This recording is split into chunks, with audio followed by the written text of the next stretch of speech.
And welcome, ladies and gentlemen. We're going to throw it to our DM for the night. All right. Welcome, everybody, to Dithra, the Wild North. This is a monthly installment. It's kind of the campaign within the campaign. Missed last month, had a last minute business trip, but we are back. I'm joined with my players, Jay, who's going to be playing Bast, a Southern survivalist. We have not met him yet. We'll get an introduction rolling. Zawinia, played by Val? Valentine, a Val? Southern merchant, and then Liam, who's played by Mark, who is a Western cleric. I'm going to do a recap of the events because Jay missed the last one. The last events unfolded when the caravan, attempting to cross a great chasm and a bridge, met a troll. This 25-foot towering beast demanded food, animals, and humans to do its bidding, maybe to eat, maybe to enslave. We're not sure. That stopped the caravan for a few days while they tried to figure out alternative paths. In that time, Zawinia, Liam, and at the time Gorm went on an expedition to see if there was any paths around this area where the caravan could travel. Fortunately, Gorm met his untimely demise as an avalanche broke his body and he's been buried in a shallow grave in the wilderness. Zawini and Liam headed back to lick their wounds, only to come to find Ariovistus and the rest of the Evanhawk gathered in their headquarters, drawing up battle plans. Ariovistus, you come to find out, his nickname is Stoneheart. He is a shard bearer, and he was planning on a full frontal assault, but Zawinia stepped up and said, hey, let's not do all that. Let's try to soften this guy a bit, and I've got a plan. So she and Liam tried to get the best archers they could find, which were very few. Most people, they'd hunted in their spare time as farmers, horse riders, and then also I think you guys put together like some kind of grease fire or tar fire to basically pour on this troll, light him on fire, and then kite him around with the cavalry, which worked out splendidly.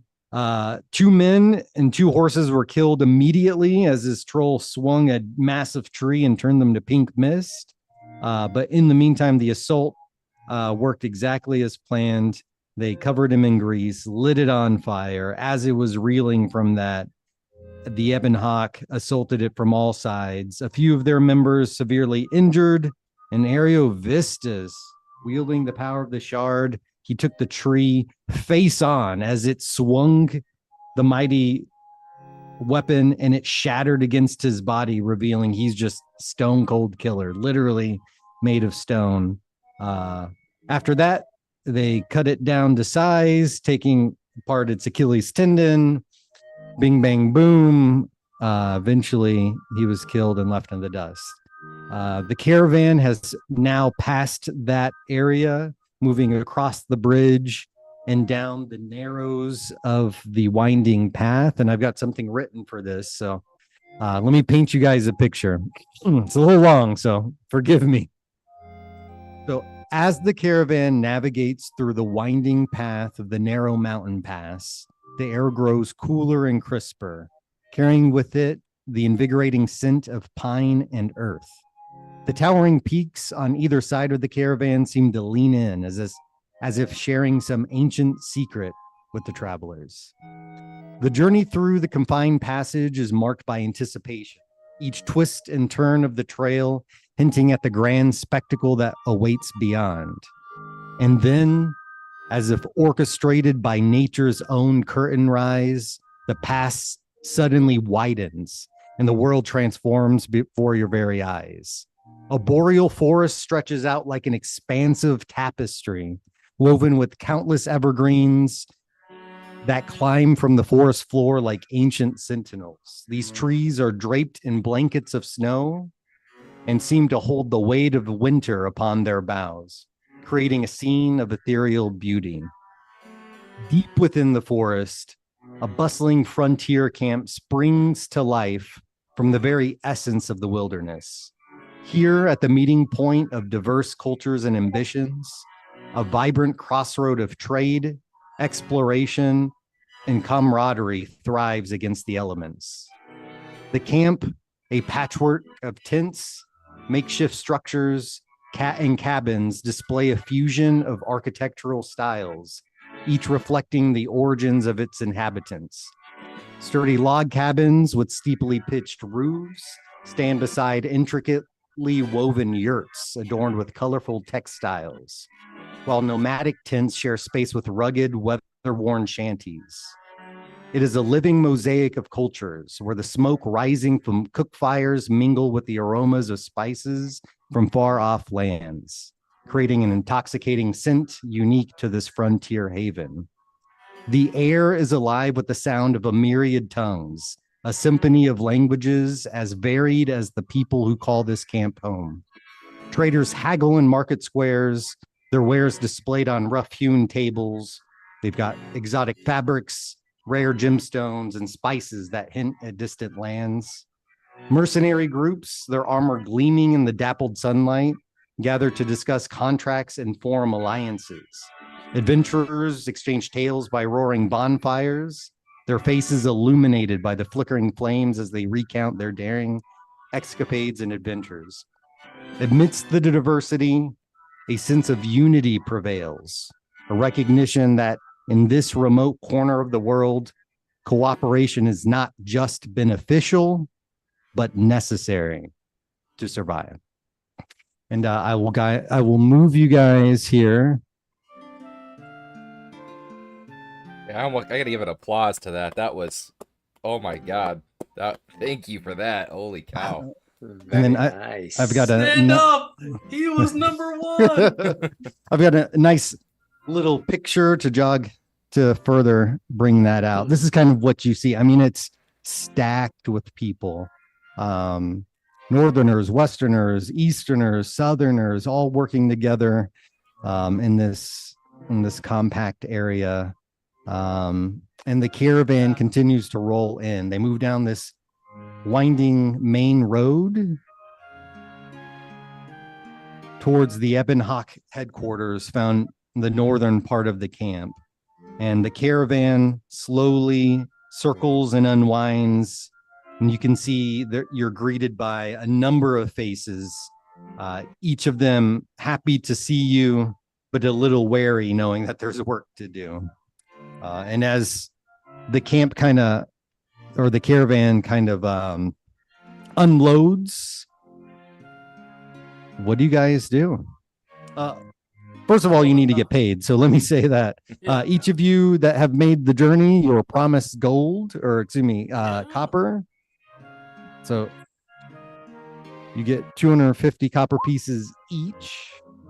So Zawenia and Liam, yep, that's experience, and Moolah, Sadiq and the merchants would set up shop and payroll after everyone got settled, signing ledgers, getting your signature, and handing you a hefty purse of coin.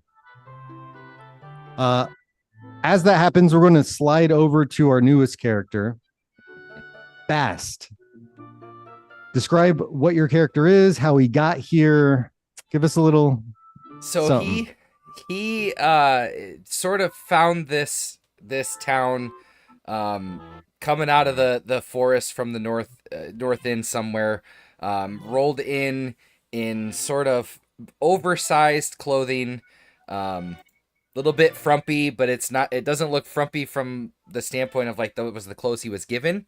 He has a slender frame, but looks more like he was a little bit more not totally malnourished, but not fed as well as he should have been for quite some time. Small little pouch on his side. Dark skinned southerner with this long sort of slightly oily hair. Made his way into this town from somewhere wearing, like I said, this very little clothing. looking a little bit haggard, a little bit ragged. Found his way at some point into probably one of the food markets. Speaking to at least a couple people, just trying to find his place somewhere, as this is a strange new land for him, and was forced to somewhat learn a little bit of that survivalist tracking hunting from wherever it was that brought him, or whoever it was that brought him to the Northlands from the south. And so he's probably sort of wandering around a little bit, somewhat stoic, trying to look bigger, or trying to look older than he truly is, as he's pretty young still. Has Bast been here for a while trying to get by, or has he just showed up? Probably, maybe 5 days. Maybe 5 days, just trying to figure out how he can move on with his life from all the things that had happened to him after being forcefully removed from somewhere in the Southlands. Maybe he was brought here like a slave or an indentured servant or something. Something, yeah, but not under his own desire. Let's say it that way for now. A lot of people don't come out here unless they have very little opportunity. We'll slide over to Zawinia. So the caravan's now kind of getting unloaded. You guys have collected your coin. What are you doing? Well, I just got paid, so I'm doing a dance. Side note, these location tokens on this map are so sexy. I want to date them. God. Oh yeah, let me plug that in. It is called. These are good. Significant maps. They've got township world markers. They're good. Yeah, I got the other ones. So that's something different. Sorry, but Zwinga is after getting paid, she has a smile on her face. She has a significant amount of money. She would go to. Let me check my notes here. 1 second. She would go to Abdul and tell him, ask him, what tasks do you have for me here now that we are in this camp here? I know we are sent here to deliver some goods. Is there some chance for us to leverage those goods and make some real money? This is where I shine. Trade. She smells. It's like, yes, we've got merchant stalls. He's like, this is actually resupply mostly for our headquarters, but there's money to be made. He adjusts the gold rings on his fingers a little bit and considers for a second. I adjust my ring as well too on my finger. he's decked out. He's iced from knuckle to knuckle. But then he looks. He's like, if you're looking for trade, Pax Mercatorum. It's the trading district southwest of the camp. You'll find a number of opportunities there. You may be able to buy low and sell high. I would check there first. You're also welcome to work for us. We do have plenty of work around the camp, and I would stop him and I would say, thank you. I'm going to go to this Pax Mercatorium and see what that holds. And I would look over to, 1 second here, go over to Liam and say, I'm going to go to the caravan. If I don't come back or get stolen, you know where I went. And she leaves. Cool. You'll head there. I'll slide over to Liam. Liam, you've collected your sum. You've landed kind of in the end destination, and the world's your oyster. What do you want to do? I want to find Quintus Verus. Okay. And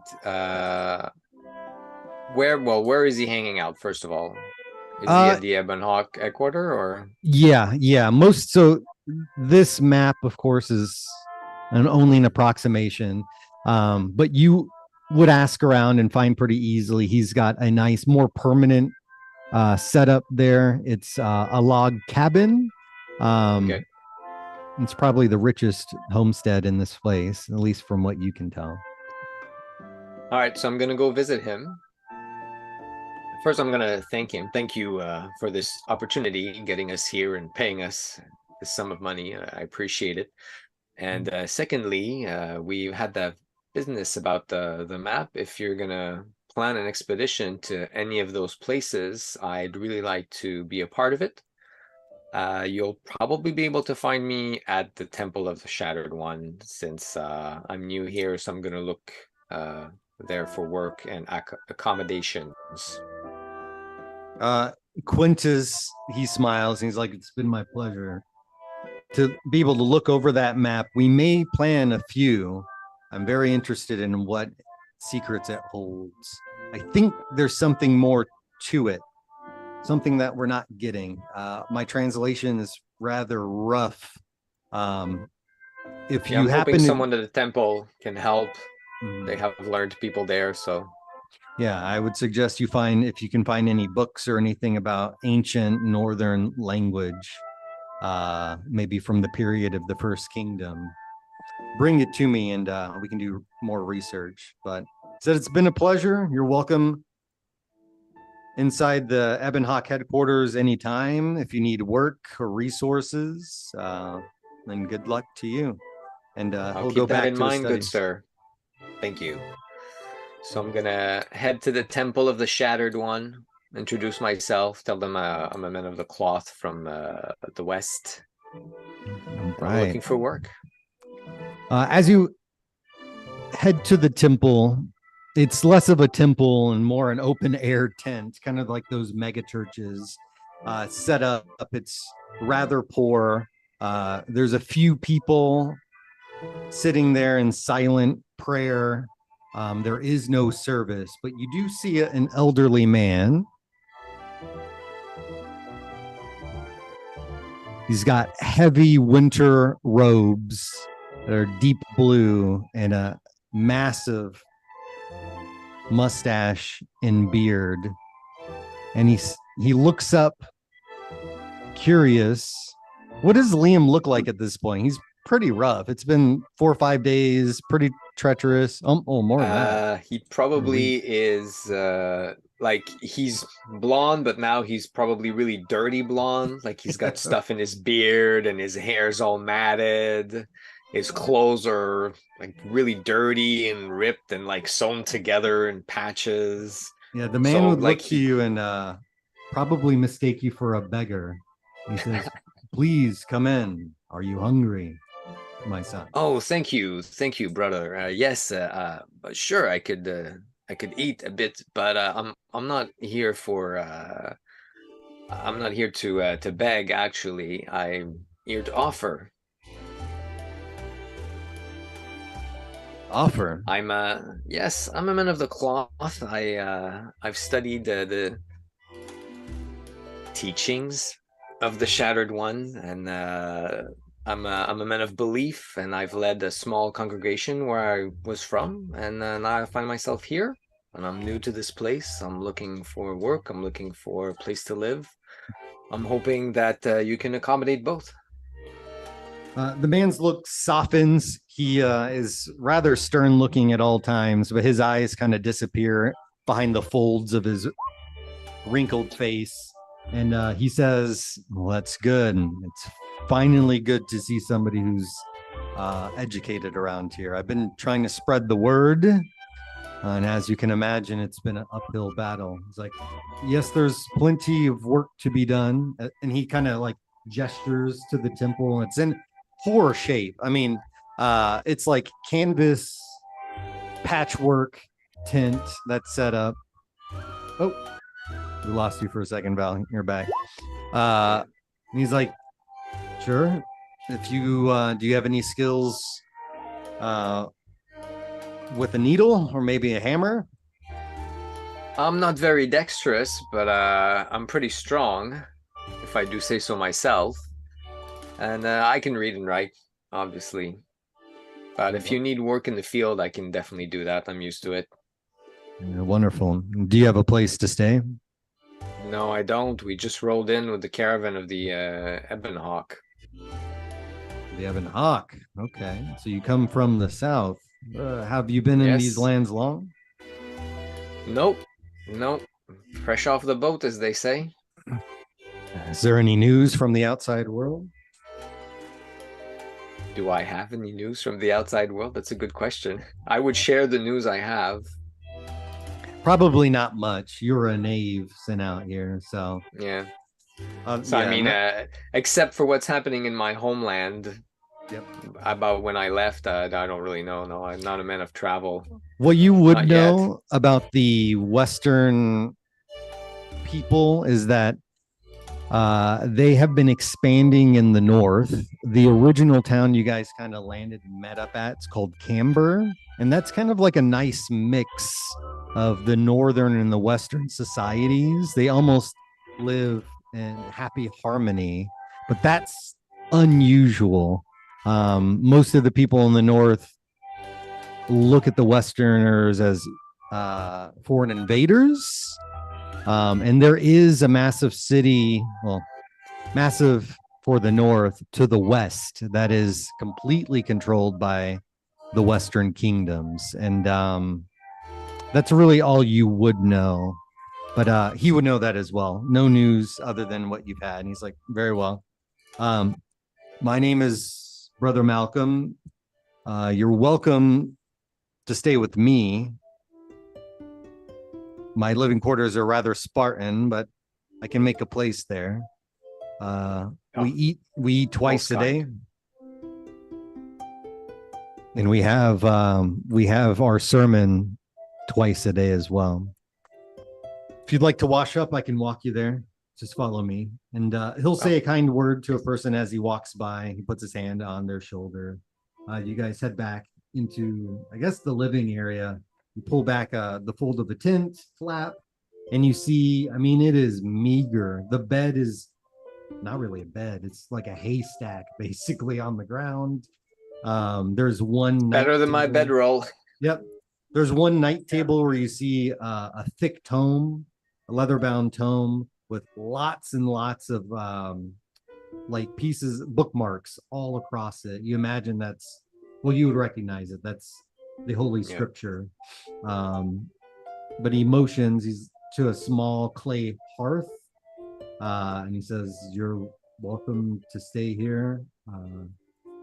There's a well around back. You can draw some water and bathe yourself for now. As far as work, we can put you to work in the morning. We do need some repairs to the western end, but that's what I can offer. Excellent.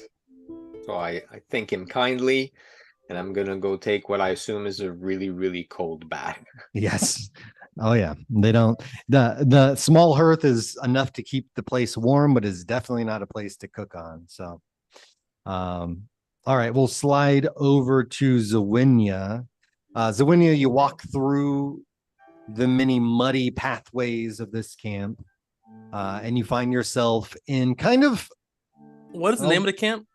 Sorry. They just call it the forward camp. Gotcha. In the forward camp, you make it into this area. You walk past the Catan Bazaar. It's vendors. These are more like districts. It's not just a single place. Many vendors set up here in the bazaar. They trade herbs and medicine, alchemical supplies. And then the Pax Mercatorum, which is an open air market where you can see commodities, gear, goods, all kinds of animals, and then Butcher's Row, which is kind of the food area. I would definitely like to go to let's see here. I would like to go to the marketorium and at least to the food section, or like open. I assume it's like a bazaar style, where like is multiple vendors kind of selling goods in a tight, congested area. Exactly. Basically, people are on top of each other. There's not a lot of space in this camp. All three of these districts are close by. Butcher's Row is the nickname, kind of the open air street food. They've got, piles of seeds and dried fish and other food stuff. Were you looking more for the food area? Butcher's Yeah, Row may be the place. yeah, I would like thinking about this actually. I wanted as I go through the PAX Mercatorium, do I see anything that would potentially catch my eyes, a really good deal, or anything that looks like it maybe it's or discounted as I'm going through here to my eye? Yeah, give me an intelligence as you kind of survey this Right. place, see if you see any opportunities. Will do. All right, God wills it. He doesn't. You're thrilled to see a variety of goods that you haven't seen in a long time. Zawinia might be fired up a little bit just seeing all the different opportunity, but nothing particularly stands out. It's almost like an assault on the senses. People are on top of each other, shouting in a bunch of different languages. It's almost impossible to understand what's going on in this place, but nothing in particular catches your eye. Looking through here, do all right. As I'm looking around here, do I see any of these merchants that look like I could sway with womanly charms, Dragon Quest style? I would say argue literally any man. We got them, boys. Let's say that. Yeah, let's say roll a 1d100. All right, here we go. 29. You see a man in his early 30s. He's young. He's got rugged good looks and a mop of dirty brown hair. He is an Easterner, you can tell. That might be your mark. All right, I would approach this man and wait. I just left. I have like a several day travel, right? I presume, right? It's been like yeah. I mean, you guys have been traveling nonstop for 7-8 days straight. Okay. I mean, you might have been taking care of yourselves in the camp, but the facilities aren't good. Real. Yeah. Okay. So I will. Is there like soap? Can I buy some soap and here? And I would like to go to actually the nearest tavern rest area where I could clean up and stuff like that soon. 7 days of dirt. Yeah. So the gentleman doesn't sell that, but you would be able to find a stall. It's got kind of, frankincense, myrrh, lavender, that sort of thing. And they do have some soap. It's pretty pricey, as that's pretty much a luxury. Just a straight chunk of lye that they're gonna hand you. Basically, yeah. It's yeah. So whatever price it is, and if they have some incense here as well, I would buy some of that stuff too. Sure. You'd see a woman.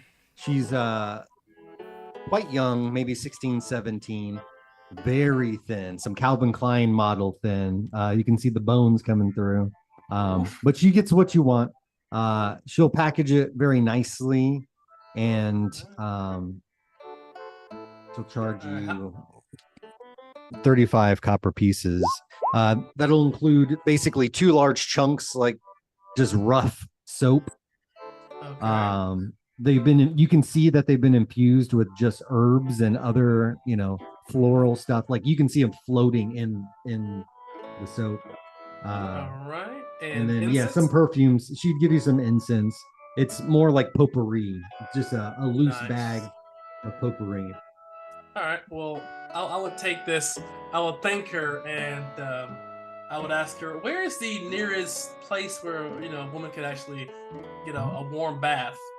Oh, there is a public bathhouse in Emberhaven. You may want to check there, but I'd be careful. But there is a public place. Otherwise, most people, they bathe themselves. You don't have are you new in town? She nods and says, I am new. I just came from the camp. I'm just looking to potentially set up stall here and set up shop here and trade some goods similar to what you're doing, but obviously step on your toes. So she says there's a public bathhouse in Emberhaven. Most people who go there are getting clean before they do unsavory things, but I'd be safe. Yes. She says thank you very much, and she tips her 2 copper pieces for the information. Thank you. Thank you, ma'am. Thank you, lady. She takes it, and we'll slide over to Bast. Yeah, Bast. You're unaware of what the hell is going on, but what are you doing at this very moment? I think he, after being here for a little bit and, probably doing some very just weird, odd jobs, has just a little bit of coin in his pocket, is kicking himself in the butt because he has to do, he's trying to figure out how else he can make money and what he can actually do as a job in this place. And in his head starts to fall back a little bit on to what I guess his captors, so to speak, had slightly taught him to do. And we'll actually go into the Pax Mercantorium, into the weapons shop, bazaar or whatever, and pick up at least a weapon to have with him. I think in his head he's thinking a longbow and some arrows, so he can at least try to feed himself and start maybe doing just a little bit of hunting. The gear that you'd find at Max Mercatorum, the weapons are very low quality. Yep. All of them would be 1 quality despite that, but you'd be able to buy it and it would just be listed price. Yep. Perfect. Yeah, there's plenty of stalls that have it. And you can see there's some old gear. Some of the weapons are, they're patinaed with rust. They're definitely dull. If you want finer weapons, the Iron Forge Alliance, which is kind of the Smith guilds to the north of the camp, that's where the premier stuff is. But this will get you there. Yeah, he's right now, he's just sort of getting at least something that he knows he could at least try to hunt with. And then I think he might have seen some of the people roll into town from the Ebonhawk group. I'm imagining that's would be kind of a big deal with all these wagons and things coming through. So would he have seen Bast or Batu or any of those types of people actually walking through?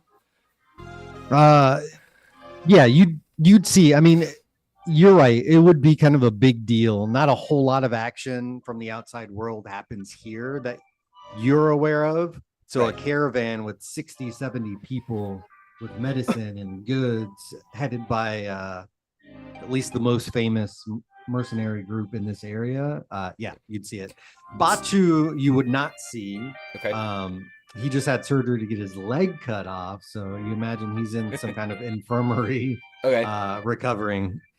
So I do think given him being here just a little bit of time and sort of the hustle and bustle that's around, but not really crazy, would actually just have noted the caravan and would start making his way towards the direction he saw the caravan going, just to see if there was something that he could kind of work his way into.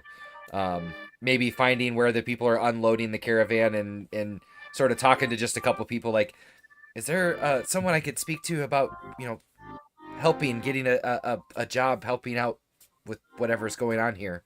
Oh, you would know if you've been here for a few days. There's a job board. I mean, okay, everybody needs work. I mean, things like surveying the area, protecting caravans that are trading with the various clans of the north. And then just day labor, assisting butchers, assisting the baker, construct fortifications, dig latrines, chop lumber.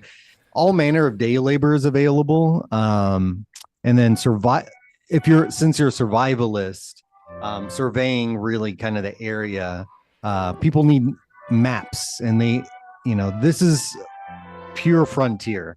Yep. I mean, the whole world is basically unexplored except by those who live natively here. And you being from the south, obviously, is way outside your wheelhouse. But yeah, there's plenty of work. There'd be a job board. What was he interested in looking for? I think, the surveying the the area would be right up his alley, because in his head he doesn't want to he doesn't want to lose the money he has besides what he has for a bow. And so some of it might be able to work, but also try and hunt for some food for himself, just to help sustain himself for a while. Yeah. As far as the expedition goes on the job board, it would be posted by by a man by the name of Jefferson Anders. Okay. I'll put that in chat. He's a Western man, and he's there with his own kind of crew of people. It would be northwest of camp, kind of in this general area. It wouldn't take you very long. You just ask around looking for the man, and he would tell you. He's a Western man, maybe in his 40s, blonde, short cropped hair, a big scar across his nose. But he's got very kind eyes. Despite the gnarly scar, he actually looks like a grandpa. He's just very nice, just nice. Yeah. He looks much older than he actually is. It's been a tough life living out here. Sure. But he'd welcome you to the area, and he's like, "What's your name, boy?" It's Bast, sir. You looking for work? I am. I'm new. I just rolled in a few days ago. I've been trying to, I don't know, scout the area out a little bit, and it seems this is the best place for the use of my limited skills. Oh, well, it's going to take more than skills. Take a little bit of guts and probably a little bit of stupidity, but good. I'm glad to get the help. I'm looking for information and just landmarks in the northern tundra. Okay. Any information I'm willing to pay, but it's got to be good. I've sent a couple of people out there who've come back with not much other than some animal tracks, but what I'd really like is to get in contact with the Mammoth clan. They're one of the many clans of the northern tribes, and they're nomads. But if we can get in contact with them, we may be able to set up some trade. Okay. And you said nobody's been able to find them at this point, just mainly animal tracks? Yeah, they travel, and they travel with the reindeer and other animals. It's a smaller clan, I think 500 people or so. No one's really been able to make contact, and when they have, they don't like outsiders. So what I would like is to get contact, but beyond that, I want landmarks, fishing spots, if there's any places to mine, really any information about natural resources, I'd pay very nicely 100 gold or 100 copper for any solid information about natural resources. But if you can get in touch with the Mammoth clan, I'm willing to make it worth their while. I can pay up to 1,000 copper, but they have to agree to meet. You see his eyes light up when he hears this 1,000 copper. That's more money than you've probably ever seen in your life. 100%. And so he's like, so 1,000 but they have to meet. Yeah. Do you have a crew? It's just me right now, but I would think there'd be people here that'd be willing to maybe do a little trip. I would think that's a lot of money. People I would think people would be willing. Well, I'm gonna have to, and he starts to get a little flustered because again, just this young kid, right? So he's like, yeah, it's dangerous work. Like I said, we've had a few people come here try their hand. We've gotten some good information, natural water resources, some places where different plants and things grow, herbs. Do you want these different things brought back like on paper, or just do you send somebody out to verify? Like how does this all get confirmed? You bring back the information, and then I send my own people, and we can do some scouting. We can get there. But yes, if you can mark a map, you're more skilled than most of the people here. And that would be wonderful. But yeah, once we send out my scouts to confirm what you've got, I'll pay you. Perfect. But I'll say this: I do pay the money up front. Before I send my, let me step back. I'll pay the money for good information. If it turns out to be useful, I'll pay you more. But I'll say this: if you lie, word around this place spreads quickly, and a bad reputation is not what you want, because you will find yourself destitute with the frost walkers. The frost what? Okay, no, I totally get it. Totally understood. The Frostwalkers, you may or may not know. That's what they call. It's like a colloquial name for the northern tribes who don't have a clan. They basically wander in small.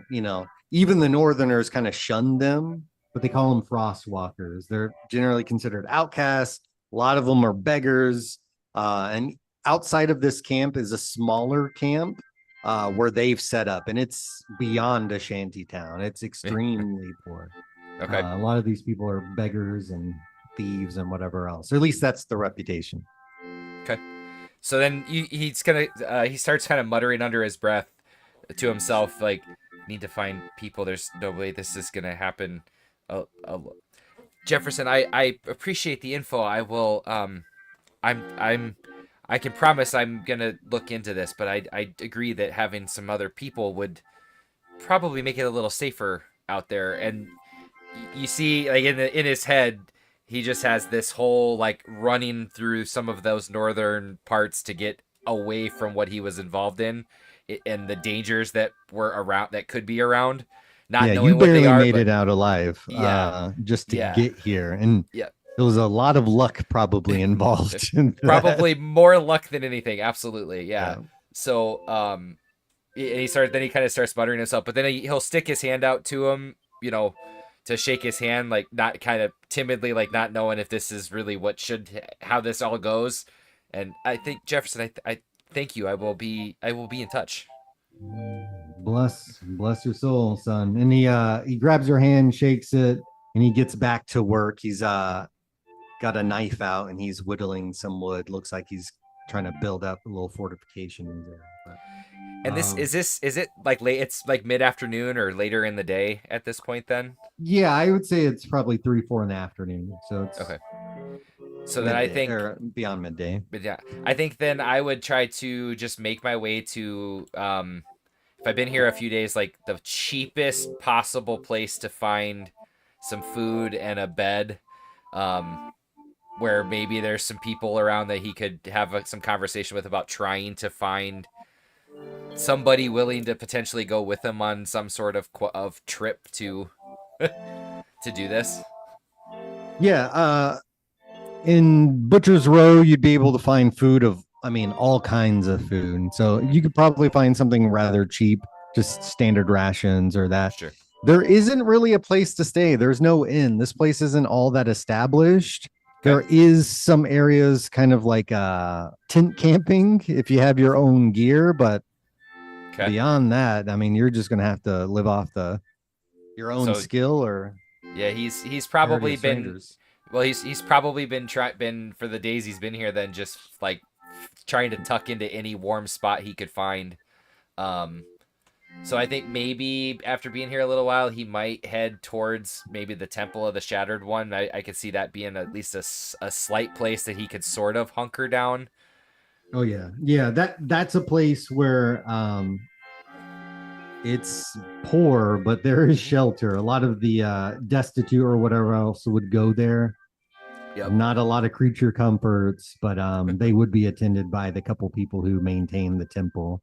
Yep.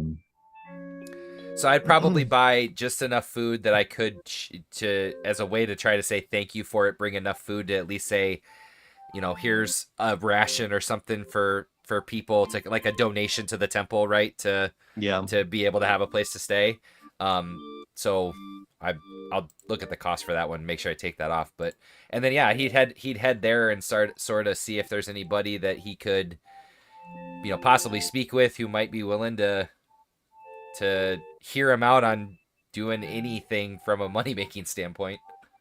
Sure. Yeah. And in Butcher's Row, you'd find a bunch of different stands. The poorest food is going to be like porridge or millet, Yep. cabbage, stew, probably nothing with meat. But yeah, you head over to the Temple of the Shattered One and you enter. As you enter, you're not greeted by anybody. There's a couple of people in congregation silently praying beneath an altar. Altar is very poor. It looks very old. And an old man greets you. Brother Malcolm, which I think we've already met, but Brother Malcolm would come to you. He says, go ahead. I was just I could see him probably having met a couple of times anyway, this being sort of a place that maybe he's gone a couple of times. Yeah, he wouldn't recognize you. You'd see a Sure. lot of people coming in and out of this place. By this time of day, people are pretty much getting set up. It's kind of a first come, first serve for a warm bed and meal. Yeah. But And Brother Malcolm would greet you. Well, and I think as he's walking up, Brother Malcolm, evening. Yes. Sorry, I don't remember your name. Can you remind me? Bast. Bast. I was close. I knew it. Yes, son. How can I help you? I needed a warm place to sleep again, but I did bring at least a little, offering for others if need be, as I was able to at least make a little coin over these past few days, and I'll hand him sort of this little bushel of basket or whatever of the little bit of food that he had to try to spread around to whoever. Yeah, he takes it. He clasps it in his hands, and he'll set it aside. A small boy will come by, and he's like, give this to the sick.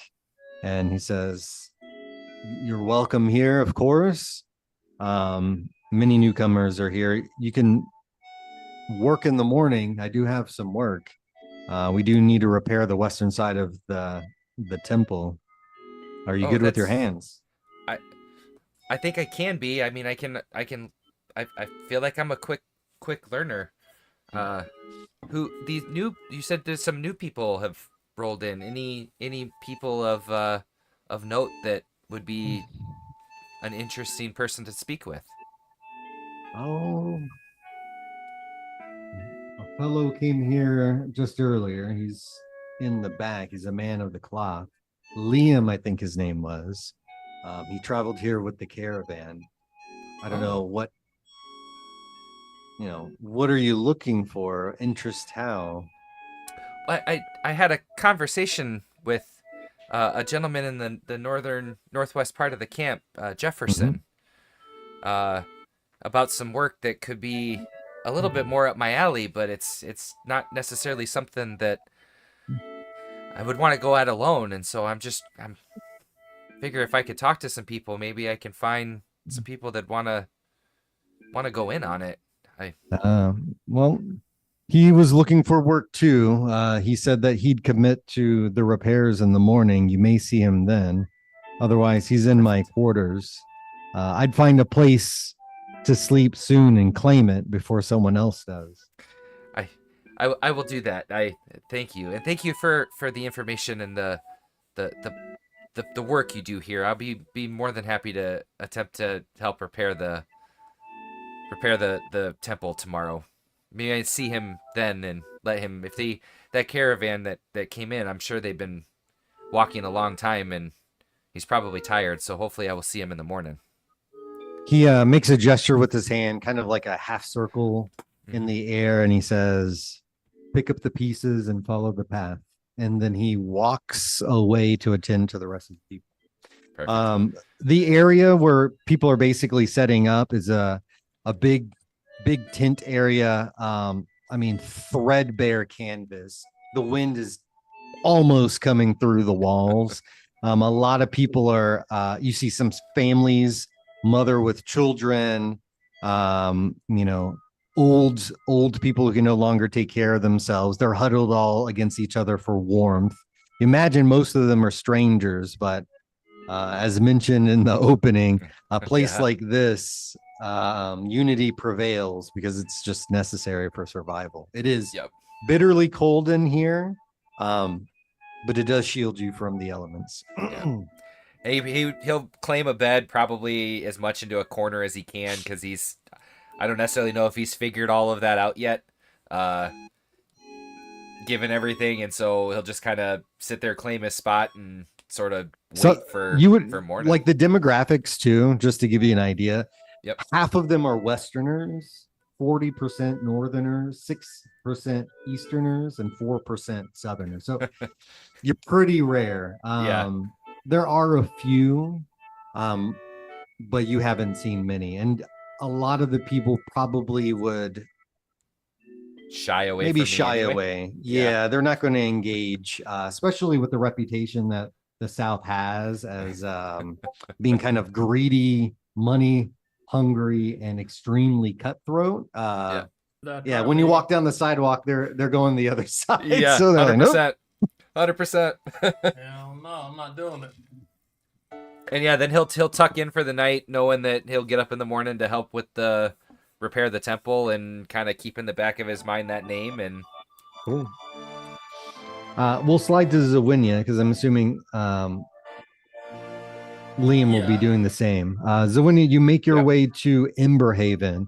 Emberhaven. Before that, sorry. No, you're good. Sorry. So before I leave, per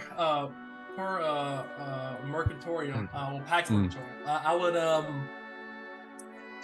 Did I have my own tent in the caravan? Yeah, both you and Liam were given a basic tent, so okay, so it's like a 1-person tent. So you do have something. It's not great.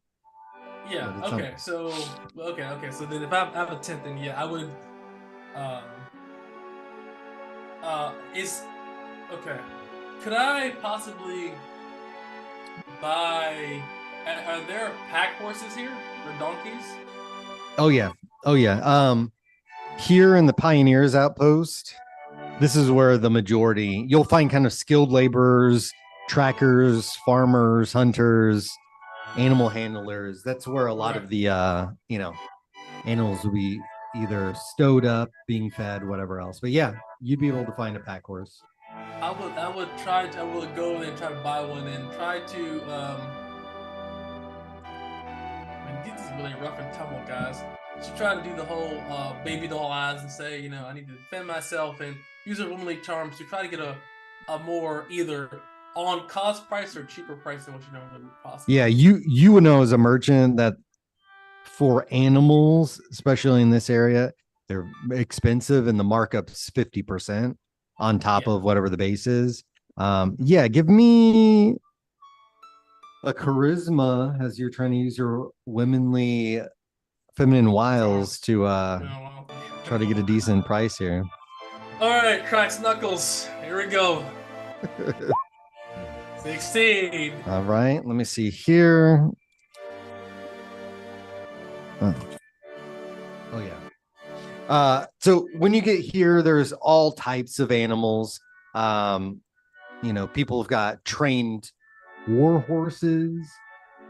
There are dogs and birds and all types of different things. But you'd find a person who's selling 2 horses, and he'd give you a decent price after talking to you. He's a buck-tooth Western fellow with kind of like that bull haircut. He looks like a. Oh yeah, I'm about to get this guy a biz. He's never seen a girl tell him in his life. What was it? What is he? Happy Jack? What was? Are you talking about the freaking Tropic Thunder? The Dumb and Dumber Simple cut? Jack. But yeah, basically, yeah, he's got the Dumb and Dumber bowl cut. This man, Yeah. he doesn't look too bright, and he looks at you, and he's basically drooling over himself, and he's like, "Well, I sell it to you. I need at least. What's the price? Does anyone have the price? 300. I'll give it to you to break even, but he kind of bashfully says, and like, I can train you how to ride it. I look at him and say, "Is that how your mother told you to talk to women? Listen, why don't you take me out to dinner first? How about tomorrow? And we can talk, and you can show me all the manner of horses and things that you enjoy, and I'll listen, and we'll go from there." He says, "You got a deal." And then he'll drop the paperwork. He'll exchange the coin.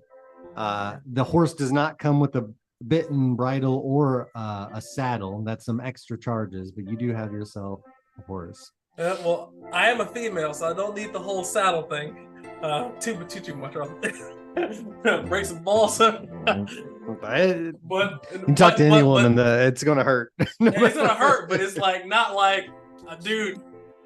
But he will throw in some simple like pack that can go thrown over. I got throw pack for everybody. Yeah.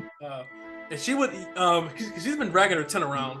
So she would throw her tent, her stuff on the horse, so she's not carrying it around. Then she would go to the Ember. And how many slots does a horse have? I'm sorry. I forgot. Jay, I know you remember. Yeah, I think you just made it up on the spot, so we'll just say the basic pack. The basic pack horse had 20, and then 20. we had the horse with the cart that had 25 because of the cart, but the horse couldn't carry anything. Yeah, we'll go with the 20, and he brushes it with a comb, and he says, "This one's named," and the menu pops up. Name your horse. Sagittarius. Sagittarius? No, Sagittarius. Oh, Sagittarius. Yeah, Sagittarius. Yeah. Locked in, hit okay on the menu button. Boom. This one's named Sagittarius. She's about 3 years old, and she's smart and sharp as a whip. You take care of her. I'll do what I can, and just hey, did we talk about how many slots a tent is for the basic tent? Because I'm that's on the back of the donkey too. A one-person tent, you could roll it up and everything. I'd say 2 slots is reasonable. Okay, put all that stuff. Okay, so yeah, I do that. Then I put a little tent on the back of the donkey and on the side of the cart, and then I don't ride it because it's not just for. But I just I walk, holding the reins, and I go over. Oh, it doesn't even have reins. It's got a rope. Oh, okay. I just tied around its neck. Yeah, it's got a rope tied around its neck. Hey, but you'll lead. Yeah, you can lead it off. Yeah. The horse is very docile and moves. It seems uncaring of who's handling it most of the time. Right. I would take the horse, and I would go to Emberhaven, looking around as I'm going around there, trying to look as like I've been here before, and not a smuck look as I travel. Well, I don't know if she's traveled in many red light districts, but as you enter this section of the camp, you see men exiting tents in their long johns, exchanging coin with women wearing far too few clothes for such a cold climate.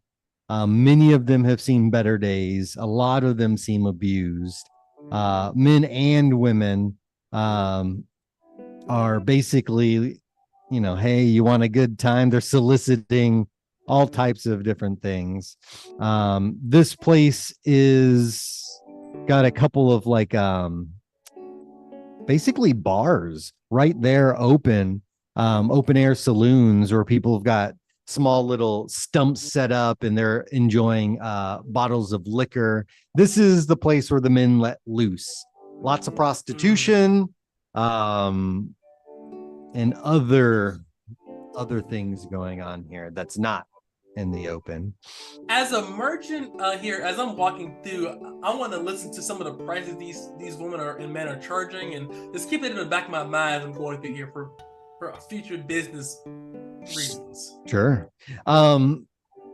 Oh God! Now I'm gonna have to set the economy of the. Hey, economy boys, let's do it! Yeah. Let's see. So I'd say we'll say roughly a day's worth of work. So 10 copper for a poke, for kind of your standard fare. There's definitely some people who are the upper echelon, kind of, well paying. That's going to be 100 to 500 for the people. These are high end escorts. High-end escorts. But generally, a day's wage is going to get you a good time with somebody. Sex worker, 100 to 500 for the platinum experience. All right. Yeah, that's the way to put it. Hey, you see you're friendly. A level 27 prostitute entertainer. Entertainer. Hey, man, she's good. Hey, we'll get to that. Dinner and a show. Yeah. Dinner, a show, and dessert. If you know. Oh yeah, I mean, many of them would be trained. Yeah, because it's not just sex. People are, just spending time with the fair sex. Yeah, just talking. Yeah, the girl. The girlfriend. It's like, hey, like, listen, the guy sits down. He's like, I'm ready. I want to hear all of your problems. What are your? It's definitely a place to unload emotionally. You imagine, as most men, they don't get a lot of opportunity, especially among other men. Yeah. Your best friend died. You're like, fuck, man, I gotta fucking lead all these people. Yeah. It's like, and your friend's like, shut the fuck up and man up. Pussy, what are you doing? Yeah, basically. Your best friend died. So this place is popular. You can see all types of people moving in and out. But there is a kind of a public bathhouse. It's surprisingly a pretty nice building. It's one of the few permanent structures here. It's made of stone. And you would see a few people exiting and then entering. There's steam coming out of these vents in the ceiling. Nice. And it is attended by a few people, they charging entrance. I would just for reasons, I would look at I would talk because I assume it's sex. Okay, wait. I assume it's sex workers walking in and out of this place all the time, right? Whatever. Sex workers, men, all kind. Yeah, they're washing out, whatever. Yeah. I would talk to one of the more female sex workers and say, and I want to try to gauge to seriousness, or just a random one, and say, hey, I'm about to take a bath. Obviously, I'm still holding on to the rope. I'm still holding on to my donkey, but just to be safe, I'd like for you to and I'll give her 10 copper pieces for her wage, and say, you just make sure that my stuff is safe while I bathe, because it'll be a little bit. So I'll pay her daily wage. Yeah, the woman looks at the copper and she's like, and I don't have to do nothing, just watch the horse? No, she says, but I would like to know your name if that's additional too. So I would ask her name. She says, oh, well, you can call me Dolores. And this woman has seen better days. She might have been beautiful once, but this type of lifestyle has not been kind to her. Raw dog for 30 years is not gonna fucking. She's probably not that old, maybe in her 30s, but she's missing teeth. She looks just unhealthy for the most part. And all kinds of rough shit. hair, yeah. It's a tough life. I'll give her 10 copper, and I would go inside, and I get soap and incense, and not only would I try to wash myself. I fucking forgot. That's what I've got to get an extra set of clothes. But anyway, I would try to. I was not forgetting something, but I would wash up. It'd be like 7 days, dude. That's got to be wild, bro. Yeah. So you would yeah. get there. There is a fee. When you get there, it's attended by a man and a woman. They don't look like they belong to this lifestyle, but they're definitely capitalizing on it. It's a copper for a bath, and it's 3 copper for a warm bath. Okay. I would ask them, do you wash clothes? Yep, that's another copper per pound. Right, because I just need to take off bundles. Okay. I ask them, how much are clothes here? Standard clothes, poor clothes, standard clothes, whatever. I would ask. I don't. Whatever's in well, the. it's like 10 for the poor, 50 for 10. standard. Okay. Yep. Yeah. Yeah. I will stick to those prices. This place wouldn't really have them, but you can get clothes. I mean, it's something. But Yeah. it's like, yeah, say standard prices. We can have somebody fetch clothing in your size.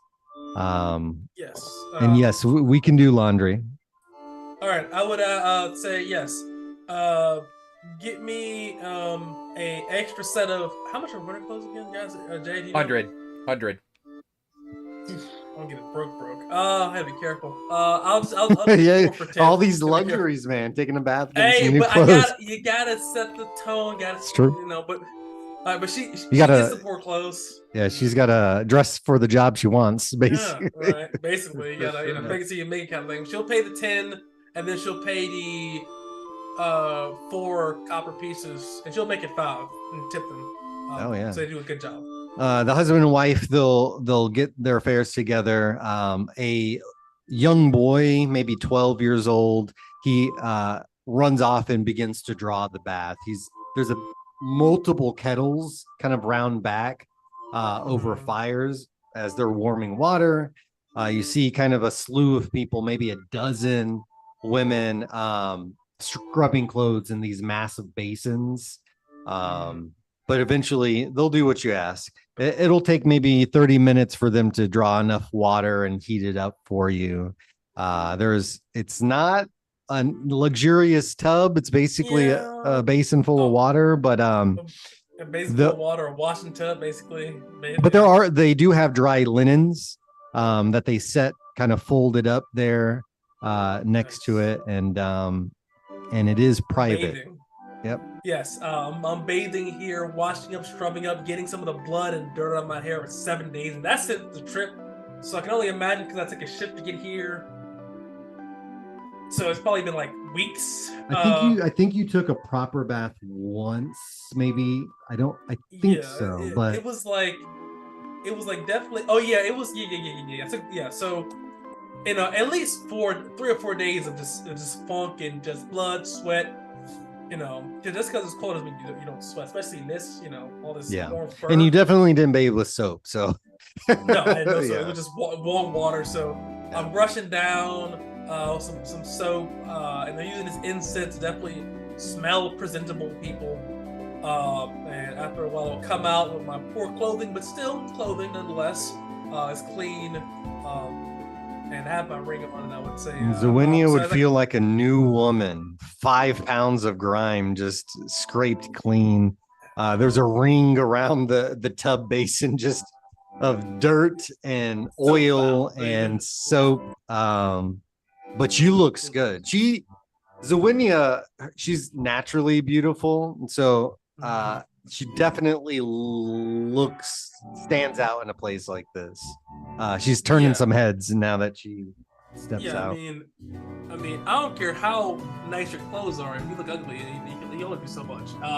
But she puts her hair up in a ponytail, and she wears. She does try to wash her like head wrap, things like that, and to dry it out as best she can. And she puts it around her hair, to keep the wind out of her face. And she would leave. And is Dolores still watching her donkey, or did she run off like the plug? Yeah, she's watching. She's not paying much attention. She tied it up against a fence post, and she's talking to a man who's very interested in her. So she's definitely not doing a great job, but the horse is there. Yeah. I mean, as long as I was worried about leaving my shit there and then just being gone for 30 minutes. Like, oh, free horse. That was a risk. Yeah. So but you imagine a place like this, word of thievery and whatever else spreads quick. Reputation is the name of the game. So, but yeah, Right. your horse is there, tied up, safe. All right. Now I would go back to the PAX Mercatorum, Mercatorum, and I'm trying to wheel and deal. wheeling and dealing. All right. You head back there. Now it's getting pretty late. After that, it's probably 7, 8. There is a lot of noise coming from Butcher's Row as a lot of day laborers and other people are kind of gathering, getting food for the evening. Big cauldrons on open fires. They've got barbecue, squirrels on a stick, all types of different food they're slinging. You can smell it. Smells incredible.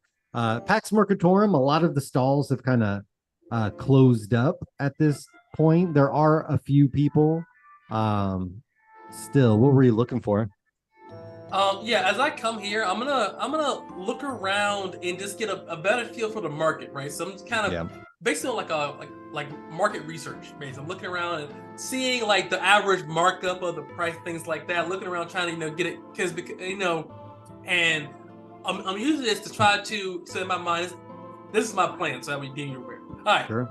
In my mind, this guy here, the animal handler dude's observably stupid. So what I'm going to do is try to gauge the market and see how well it is. And I'm going to try to be very friendly towards him and see if I can sell his horses and goods at a premium and skim a little off the top. So that's kind of what I'm gauging right now. Because I assume he's going to take me out to dinner, at least soon. Yeah, tomorrow. I think you said date tomorrow. Yeah. He'll try to find you if that's the case. So, give me an intelligence at advantage. You are, give me a. Let's see this. 13. 13's good. As you sit here, kind of surveying, you feel cleaner, a little bit clearer of mind. You notice a lot of these people are not learned merchants. You are specifically trained in the discipline. A lot of these people are wheeling and dealing basically off of their own charm, but you see that there's huge opportunity here. The type of stuff that they sell, it's more, what's the word? Useful. Let's say that. These are things that are very, very practical. Like pickaxes to a gold mine. Yeah, pickaxes, hammers, nails, foodstuffs that won't spoil, that type of thing. Okay. But you do see an opportunity, and you'd feel like if you started working here, you could really change the dynamic. Like you could buy from certain people low, sell high, wipe them out of some of the rare goods like soap and perfumes and stuff. Like, you feel that there's plenty of opportunity here. Sell the horse, you'd be able to sell the horse. At above market rate. Yeah, I mean, seeing this here, coming from the south, there's bathhouses and much more upstanding and much more premium kind of sex work going on. This whole seeing that, I think I could kind of corner the market on that and really get some unionization going here. So my mind is using the horse guy to kind of get some funds, and then using that to corner the market, the sex market here, and go from there. So that's kind of my plan. So seeing that, I would I'm pretty much done. I'll eat one of my rations, and I would presumably head to bed after this and whatever. Like I said, there's kind of an area where there's tent camping. You'd be able to set that up. There's a couple of fire pits where people are joined around, sharing bottles and tales and that sort of thing. But we'll say the night passes for everybody. It's not comfortable. It's bitterly cold. There are some kind of ramparts and battlements around this camp, but it doesn't do much to shield everybody from the elements. And everybody wakes up early morning. We'll start at the Temple of the Shattered One, where Liam and Bast, they wake up to the kind of the movements of the clergy. The old man would wake up very early. I don't know if he's up earlier than you, Liam, but I would probably get up at around the same time as him.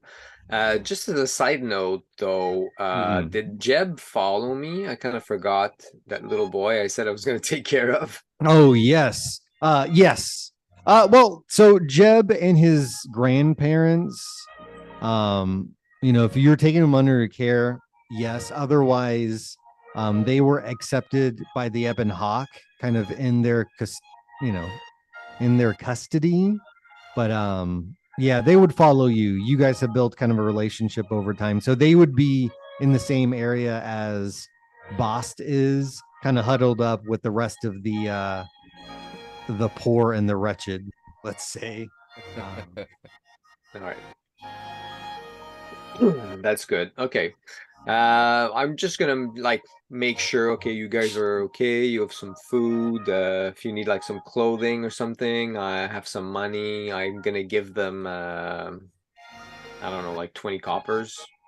Yeah. Yeah. They're a bit scared. A lot of them are a little hesitant, but they take the money. You get inspiration for this. They don't know what they would do. Priest. I'm gonna set him up with the priest also, like tell them, okay, these are the whatever last name. I met them on my way here. Their farm was attacked and the breadwinner was killed. And so they followed me because I said I'd take care of them to find them a safe place. And so here we are. I've been teaching Jeb to read and write on our way here. I imagine he's learned a little bit. But I'll keep on teaching him as when I'm here. But otherwise, you could put him to work. I think he can make himself useful. He's a good boy. Yes, we always can use a working hand. Brother Malcolm, he'd say a prayer as he got up. He'd don his priest robes and vestment. Jeb, Jameson, Imelda Hammerstead, that's the name. I had to go back a couple. They'd be put to work too. Jeb, run errands, do menial tasks, fold clothes, pack things up, get things ready for the daily sermons, draw water, dig, clean up waste, all sorts of nonsense. Jameis and Imelda, they are skilled. Jameis and Imelda probably would try to find some day work amongst the camp. Imelda, she's a seamstress. She might be able to do some repairs, that sort of thing. And then Jameis, although old, they're not completely worthless. They just needed an opportunity. So I'd say passively, those guys would do some day work. They probably can't work full time at their age, but 10 copper a day. So they'd be able to make them. As long as they can earn a living, I think they'll be fine here. So yeah. I'm happy with that. That's good. Yeah, they'd be able to squeeze something out. And Jeb, under your tutelage, Malcolm is pleased to hear that. And he's like, oh, he's learning to read and write. It's incredible. Have you taught him the scripture? I mean, we've talked about, a little bit about life and fortune and the choices that we make and the impact that it has and the outcome of everything, which is to recreate the Shattered One. And I think he's understanding a little bit, but it's difficult for him because he's, just lost his parents recently, and it's kind of a hard thing to explain as to why things like that happen to a child. But I think he'll do well.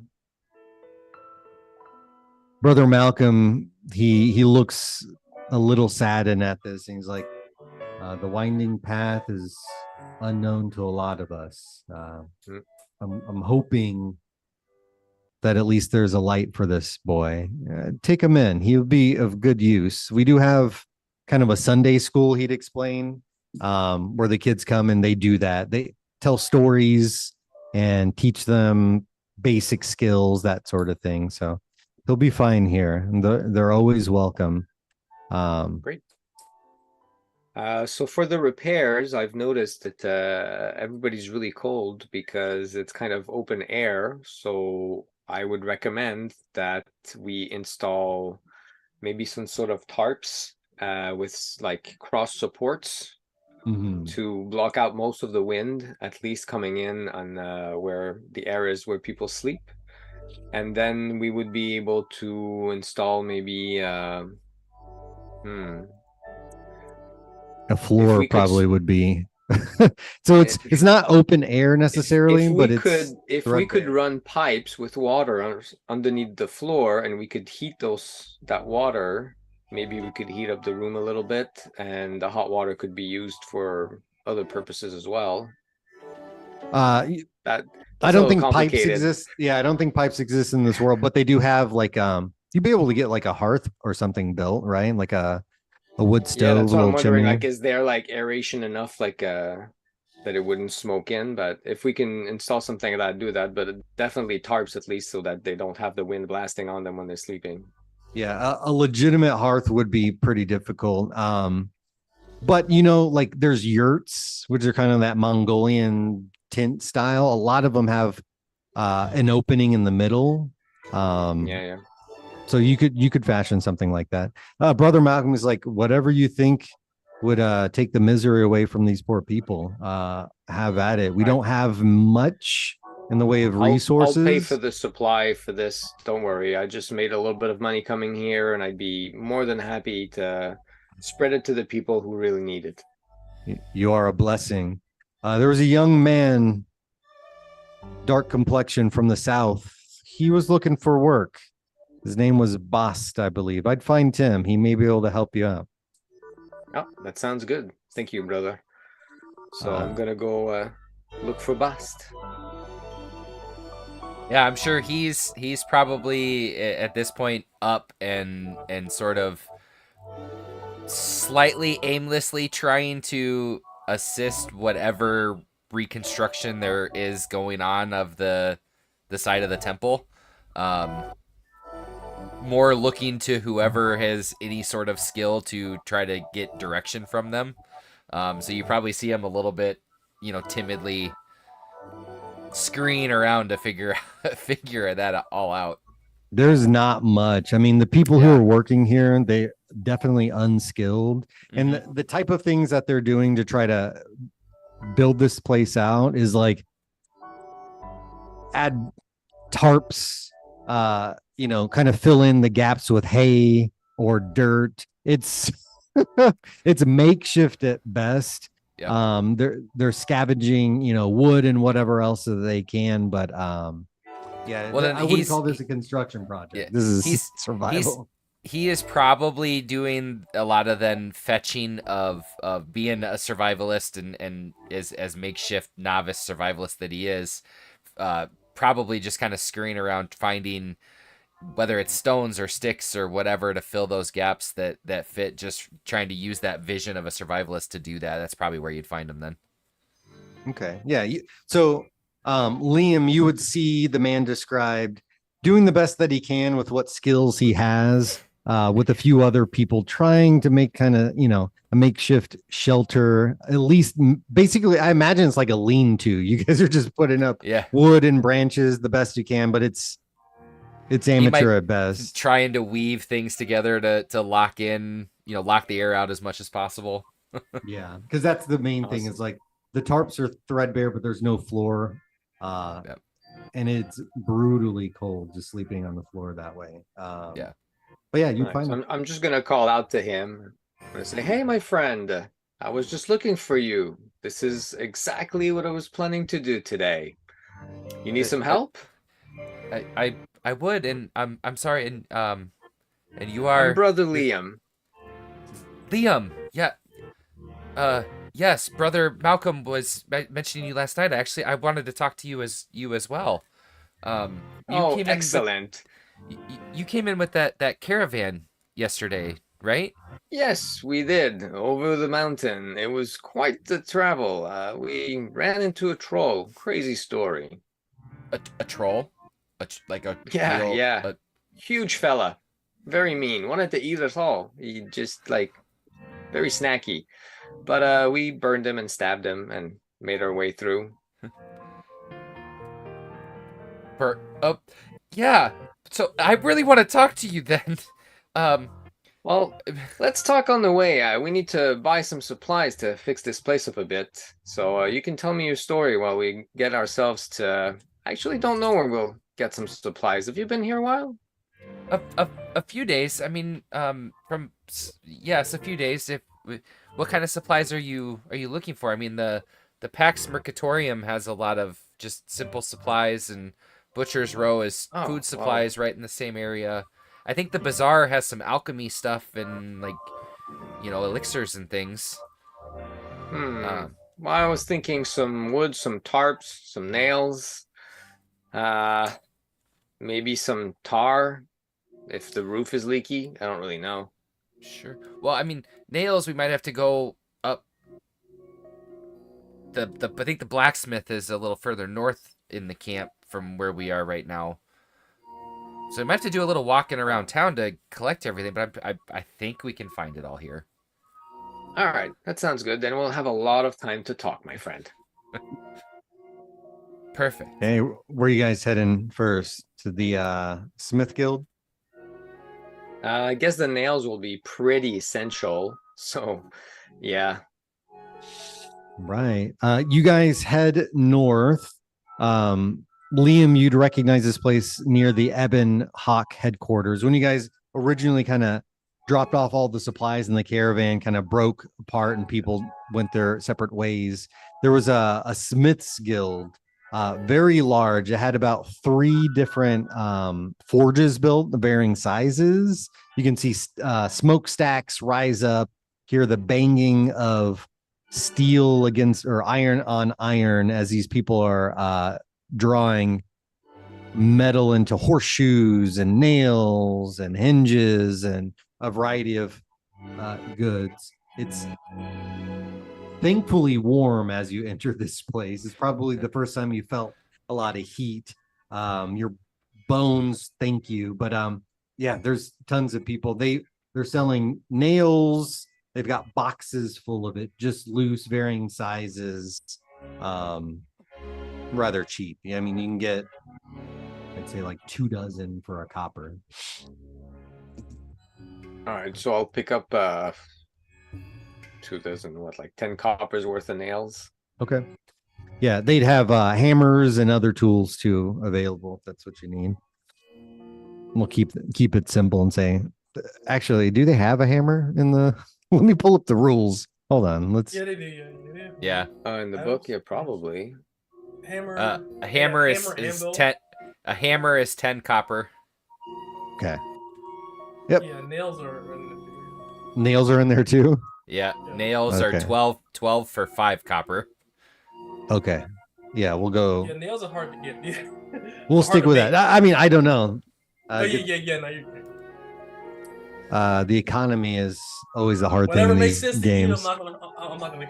No, Oh as my long God. if there's prices listed, we're going with that. I'm not trying to Okay, cool. build an economy. Reinvent the wheel. Yeah. That works Uh, for me. That's the hard part about tabletops anyway. It's like, sure. Saw is this 10. again? I say a saw is 10 copper. A pot of tar is 10 copper. Yeah. So you'd be able to find it. Here there is a bit of a markup. It's about 20%. I tell him it's for the church, though. The man that you're talking to is an Easterner, and he's like, I don't give a damn. He's not impressed. We're trying to shelter the needy.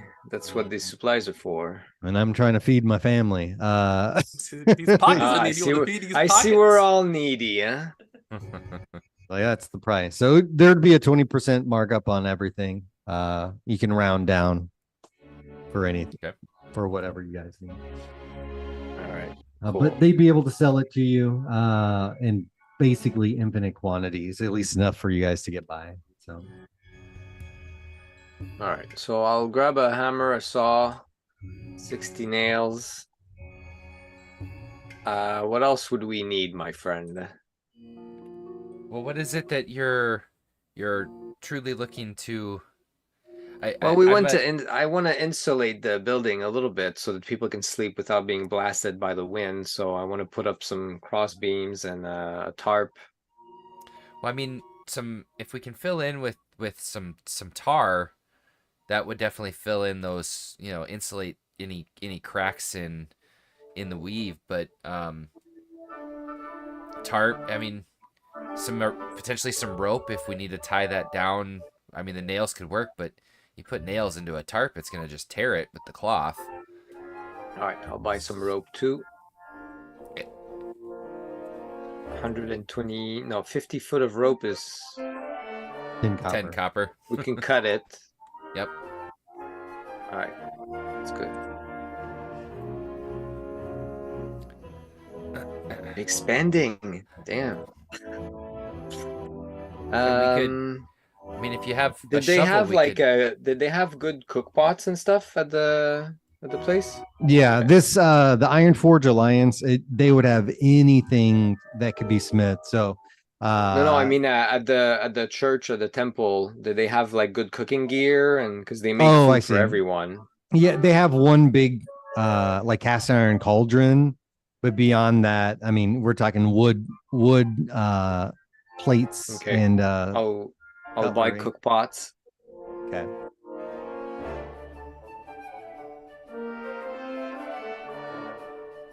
And I guess that's it for here. Would we need a shovel?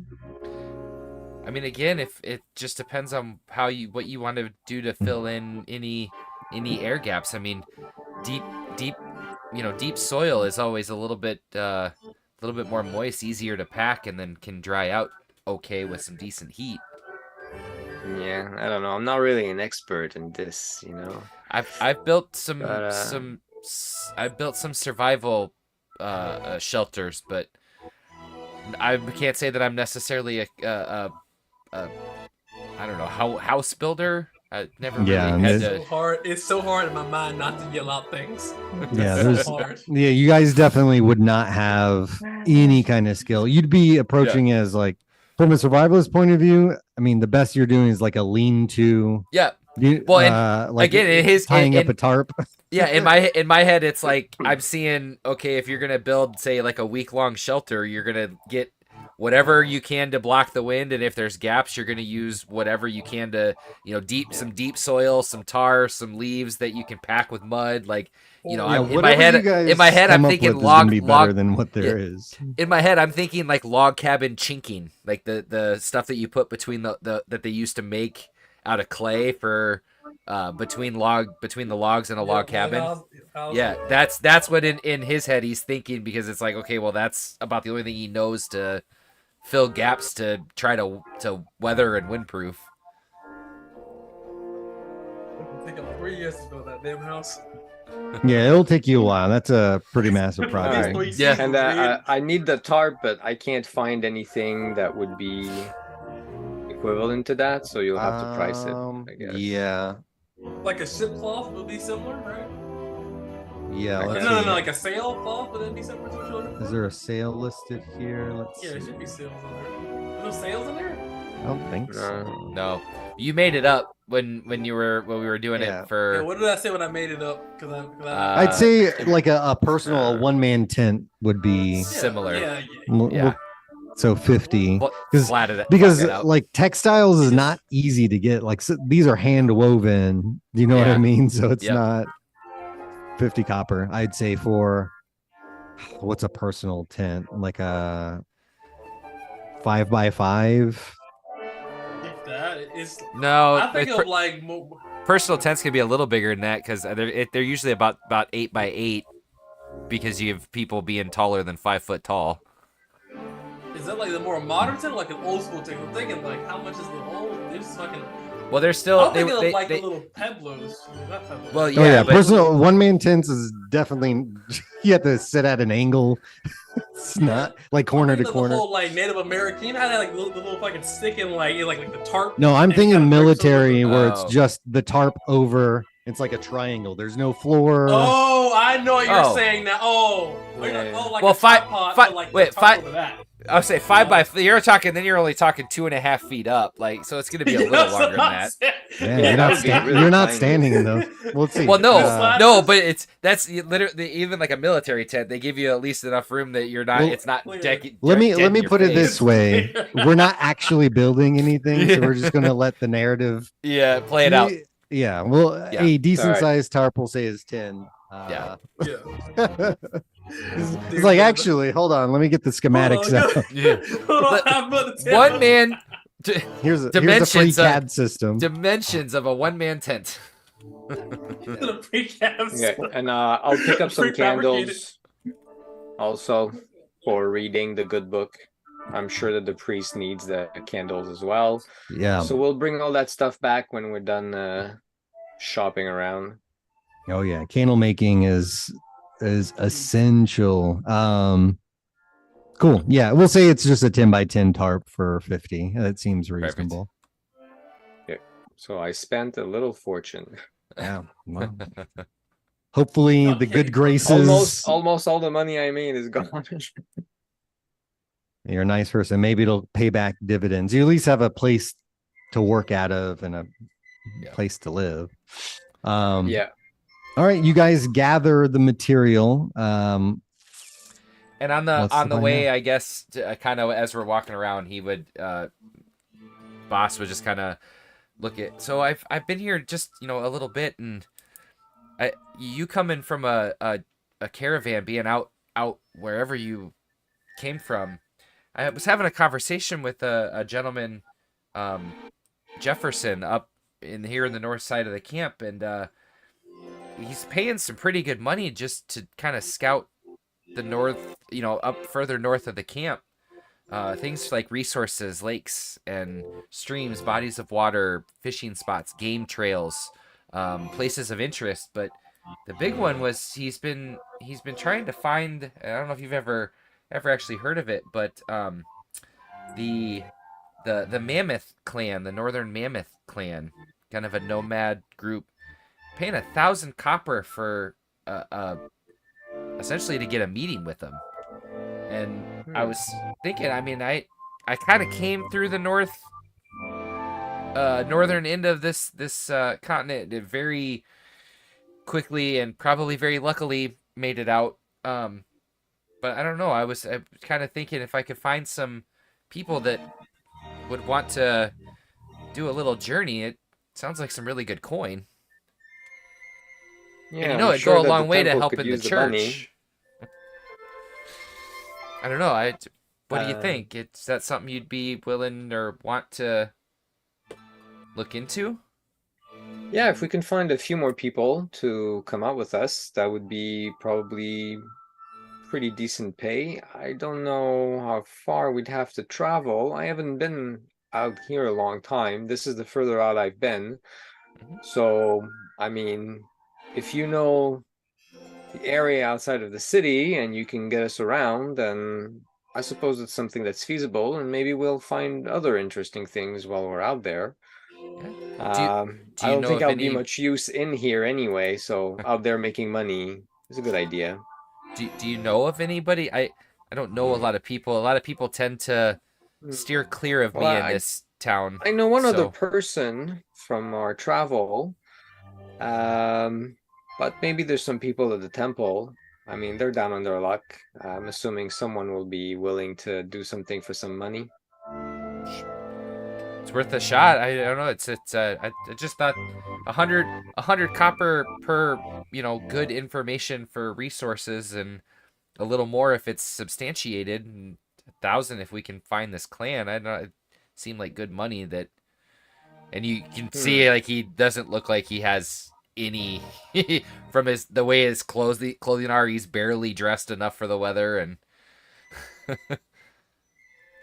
well, that's great. Well, let's just, finish the work at the temple, and then we can ask around there for if anybody wants to join us. But the person I know would probably be at the Pax Mercatorium, which we'll head out afterward and get you some decent clothing and maybe some equipment to make it out there. And you see he has this. He does have a bow kind of strung across him with a quiver, but the bow is just ratty. You know, it looks like it'll snap at any moment. Um, he does have a little bit of a rope that's almost like tying the. It's way too long. It's a full length of rope, but it's tying the pants up. And he has a little like ball of a net just sort of sitting on his back.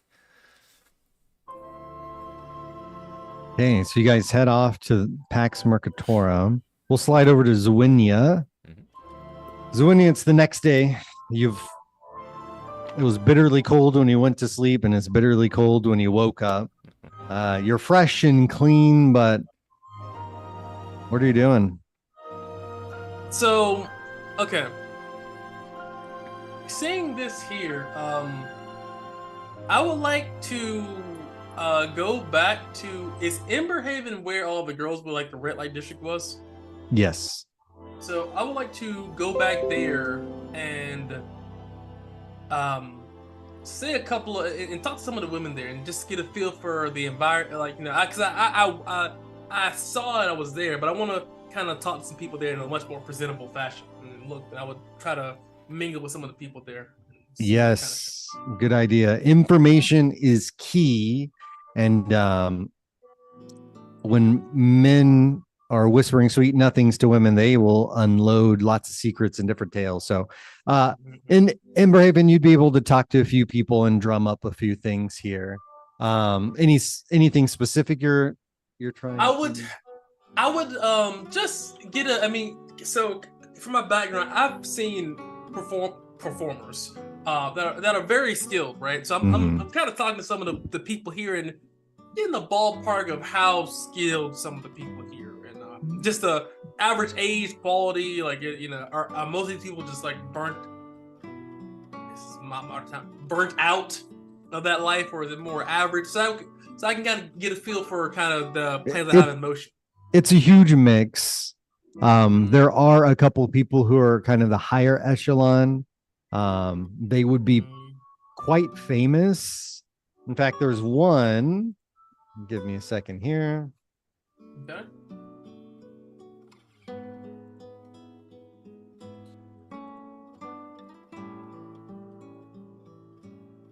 Roll a 1d4 for me. Here we go, coming up. Hiya. 3.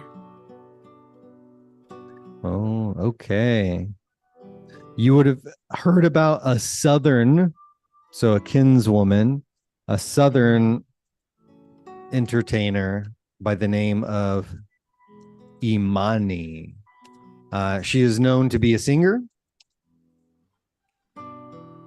Interesting. She can play the violin, and she is pretty much heralded as the finest piece of butt here. She's more of a courtesan than, you know. Yeah, she's skilled, but she's quite famous. So, woman named by the name of Imani. Then I would definitely like to talk to her.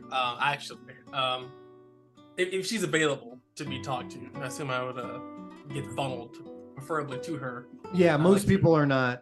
They point you in the right direction. You'd come up to her living quarters, which is very nice tent, thick material, heavy winter. It's got a wood floor. It's got a wooden frame. Oh man, a wooden floor. Yeah, it's much nicer. It's actually got a foundation. You can kind of see a stone hearth in there. She's living large. I mean, if you make yeah. Okay, so I would knock on, I guess, one of the frames of the tent and say, "Excuse me, I'm looking to speak with Imani." From inside, you hear the soft melody of a song being sung, and as you knock, it stops suddenly, and a sultry voice, light and wispy, calls out. And she says, "I'm not seeing anybody now. Speak your business." He says, "I'd like to just pay for a couple minutes of your time. How does 10 coppers for 5 minutes of just talking sound? I'm just trying to get some more information about this place. I am a kinswoman as well." And she would say it, the traditional Southern greeting. The tent flap opens up and you see a woman with dark skin, very dark. Beautiful bone structure. She's got a bald head, and hazel eyes. And she looks to you. She looks like a high fashion model. You know what I'm talking like? Yeah, for like Sudan or something like that. Yeah, exactly. Long and slender. Her skin is almost flawless. And she flaps it up and she's kind of frustrated. She's like, uh, it's like, who are you and what do you want? 10 copper isn't enough money for even 5 minutes of my time. But because you're a kinswoman, and she looks you up and down. And yeah, states your business. I look at her and say, yes, I've been here a day or two and I've observed some of the women here, and I'm not gonna lie to you. So, you're pretty much a big fish in a small pond. So good, but I was wondering, I have a great plan.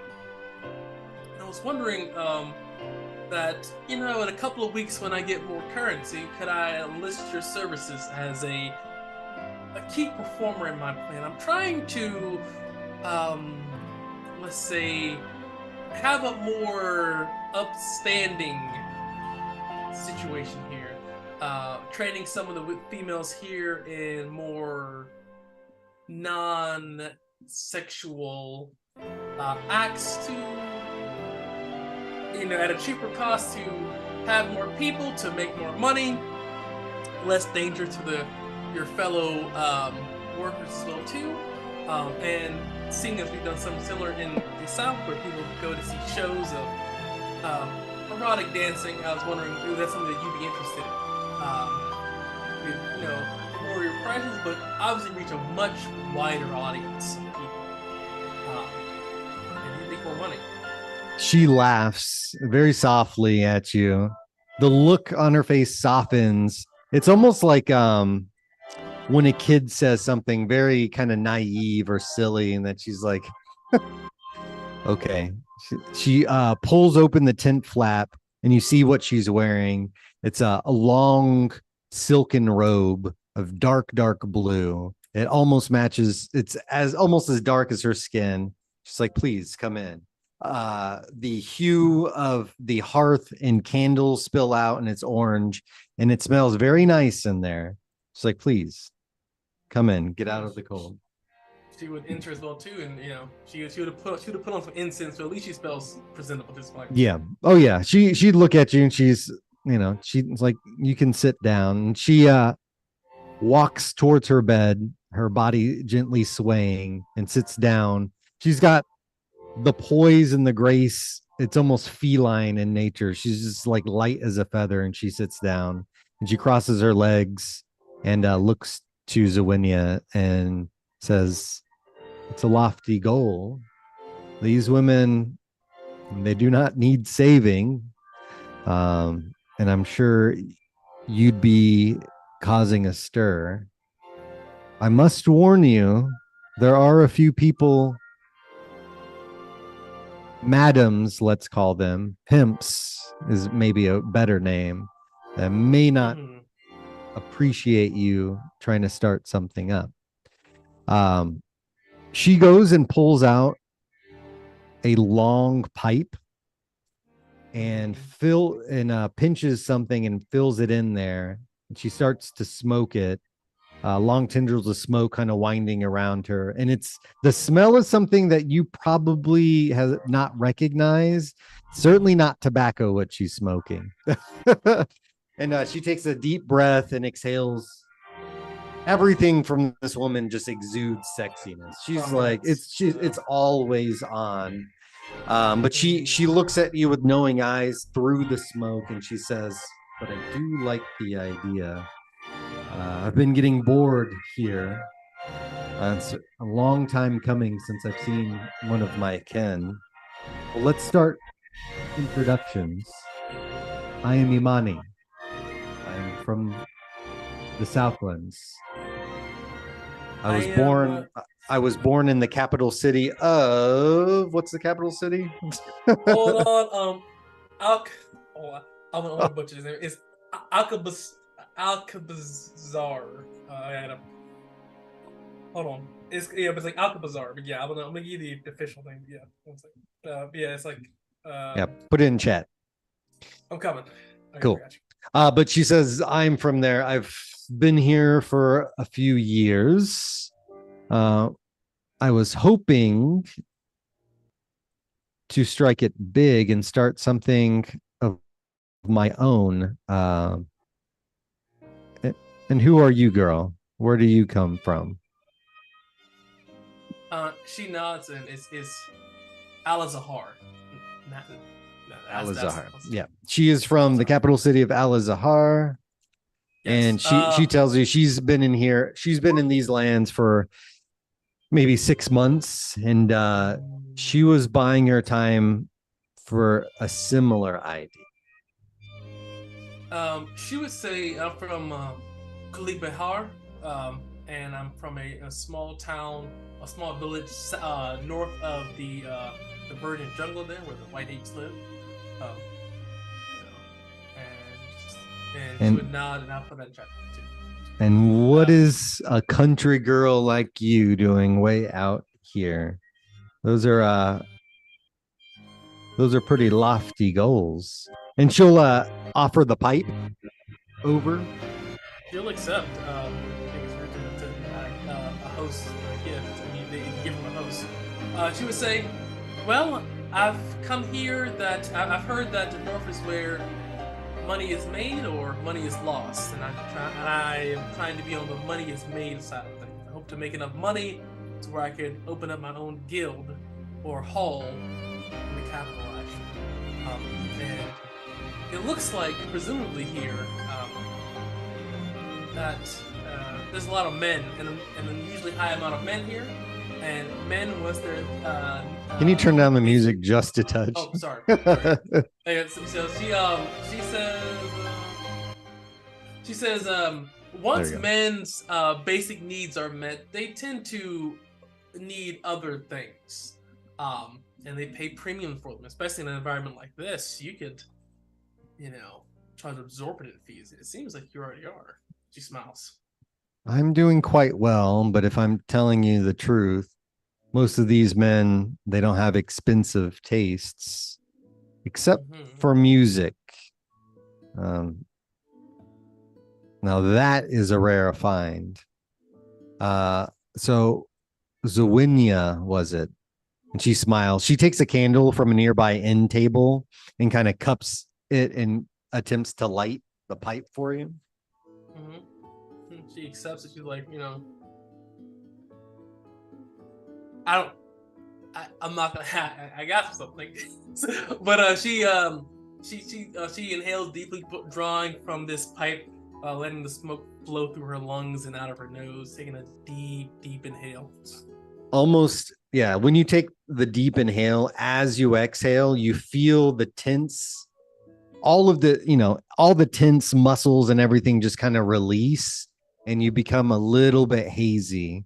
And you are now addicted to heroin. No, I'm just Poppy. But basically, it for sure is an opium. We'll call it. An opioid for sure. And you definitely feel the muscles in your shoulders release, your jaw really untighten, and your eyes kind of soften. And she smiles very playfully and takes it from you. And she says, you do have to be careful. There are some brutes in this camp. This place can be dangerous. You try to start rounding the girls and taking them on a better life, you may be found dead. She nods and says, yes, I plan to. Well, she would say, as a kinswoman, can I trust you? I know, trust is a strong word here, but I do have a plan. And I have really people I can trust here. I don't trust these northern brutes and those eastern wood monkeys. I do not give my trust easily. Therefore, I have to ask you a favor. And she taps out the pipe and then places it in kind of like a velvet bag. There's a brute. I suppose we can start there. He's a man who owes me money. He thought he would try to swindle me out of what is owed.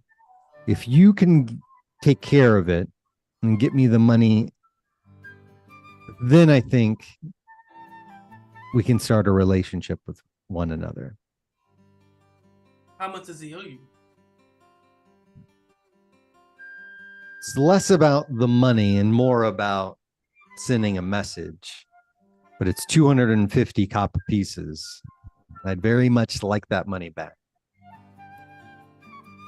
Okay, she nods and says, "Consider it done." She smiles. We'll see. He's a brute by the name of Caspian. He's an Eastern man here. He's got a few thugs under him, and they like to say they offer protection to the girls here, but they leave more bruises than they prevent. Caspian thinks he's a ladies' man and a pimp, but he's worse for the community than ever. I'd like my money, but like I said, I'd like you to send a message. Interesting. Does he partake in any womanly pleasure from other people? Does he abstain? She would ask. He's a base creature. She laughs. He's a base creature that will do base things. Woman and child, he doesn't care. He's a brute, and he's a violent one at that. But that may be an angle to work. He smiles and says, boars are brutes. They tend to run in a straight angle, but unlike boars and beasts, we have to use our minds. The men are very strong, but some of these men are very weak in the mind. I'm sure that I can use... I'm not as beautiful as you, of course, but I can use some charms to get what I need to do. She smiles. Don't sell yourself short. You're quite beautiful. I imagine your talent is less in the beauty, but the sharpness of your tongue. She smiles. She smiles back and says, "Yes, of that I am sure." And she says, "So where does Caspian like?" Oh my God! Stop tagging me and stuff. So she says, "So where does Caspian like to hang out, and where do they tend to operate?" There's a drinking stall in Butcher's Row that he hangs out with often. You'll find him there drunk with a few of his friends. I'd start there. He's always looking for new girls to bring in. He also may be welcoming any new caravans that come into town, but I'd start at Butcher's Row. There's a drinking stall called, give me a name of this kind of like a little tavern or a little setup. Oh yeah, it is I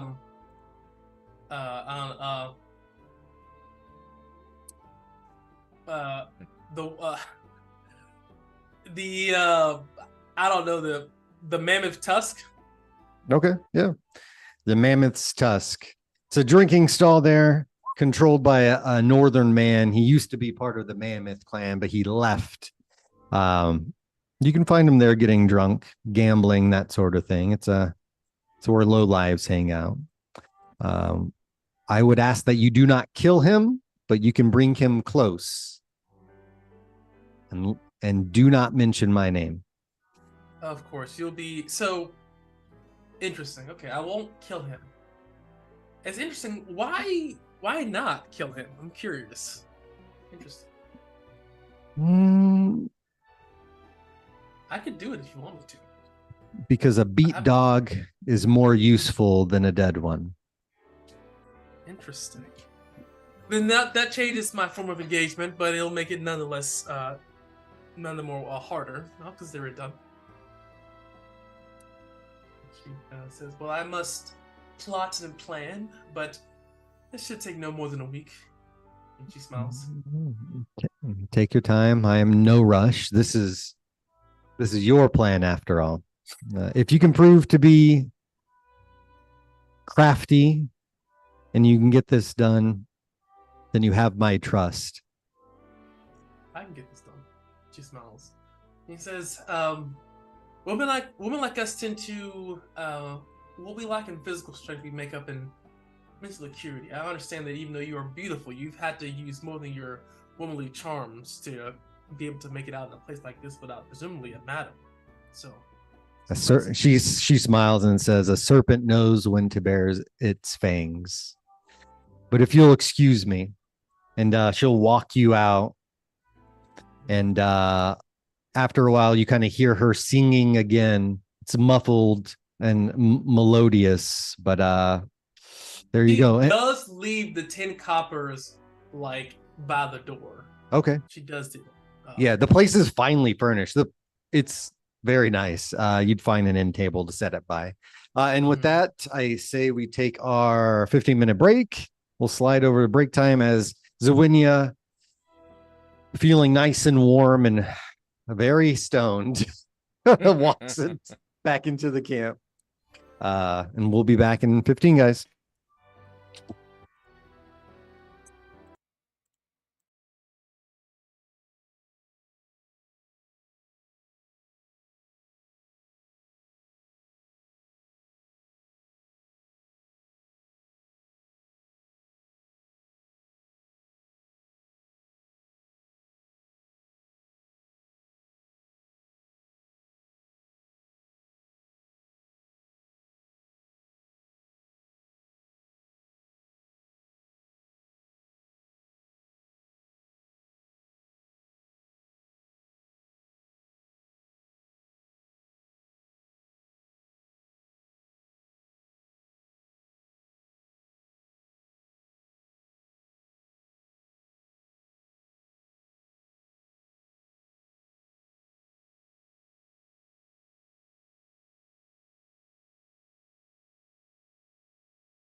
to the Russian nuclear program. And we are live. We are back. Last events, Zawinia talking to the mysterious and sultry Imani, trying to make a deal, trying to form an alliance, realizing that there's maybe a little bit of politics and power struggles here. She's given a quest to return some money that a man named Caspian owed her. And it's less about the money and more about sending a message. Now we come back to Liam and Fast.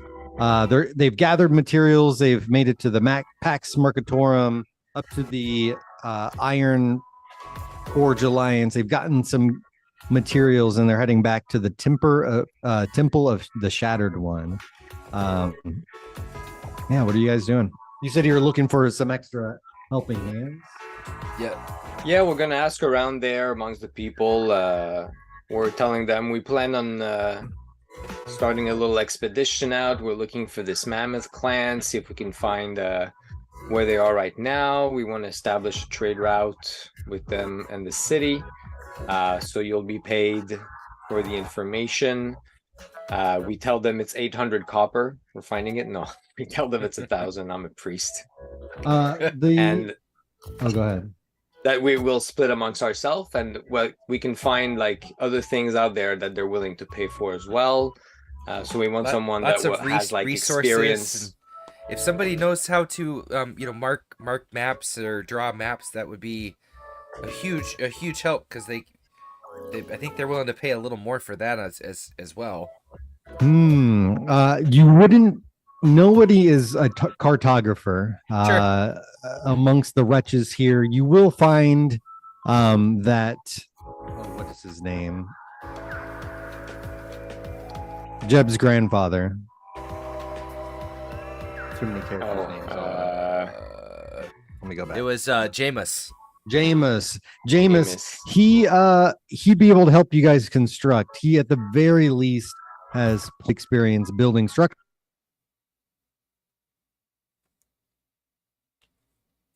Carpentry can help you guys there.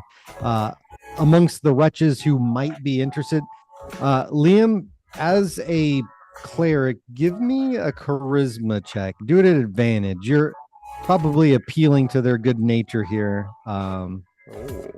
Seeing if you could find somebody. Clerics are good at enlisting followers. I'm a journeyman cleric, by the way. Oh, nice. Yeah. Rank 2. You would appeal to their morality, perhaps using religion as kind of the framing narrative. One man does stand out. He is a Westerner. Somebody give me a name. Ooh, Gaelic names. I can pull my list up. It's either it has to have at least 10 consonants in it, okay? Yeah. Now, Nope. It could just be Brian. Like, yes. Aof. How do you spell it? In chat. There you go. Aof. Aof. All right. A that's man. Beowulf's cousin. Yeah. Aof. He is probably mid-20s. He looks pretty sturdy, a little skinny, definitely, but wide-shouldered, and he's got that strength of youth, his early to mid-20s. And he's like, well, I can help. I don't know anything about map making, but I can definitely lend my hand. When do we leave? That's what we're not today. We have to gather supply, make sure everybody's ready and like dressed properly.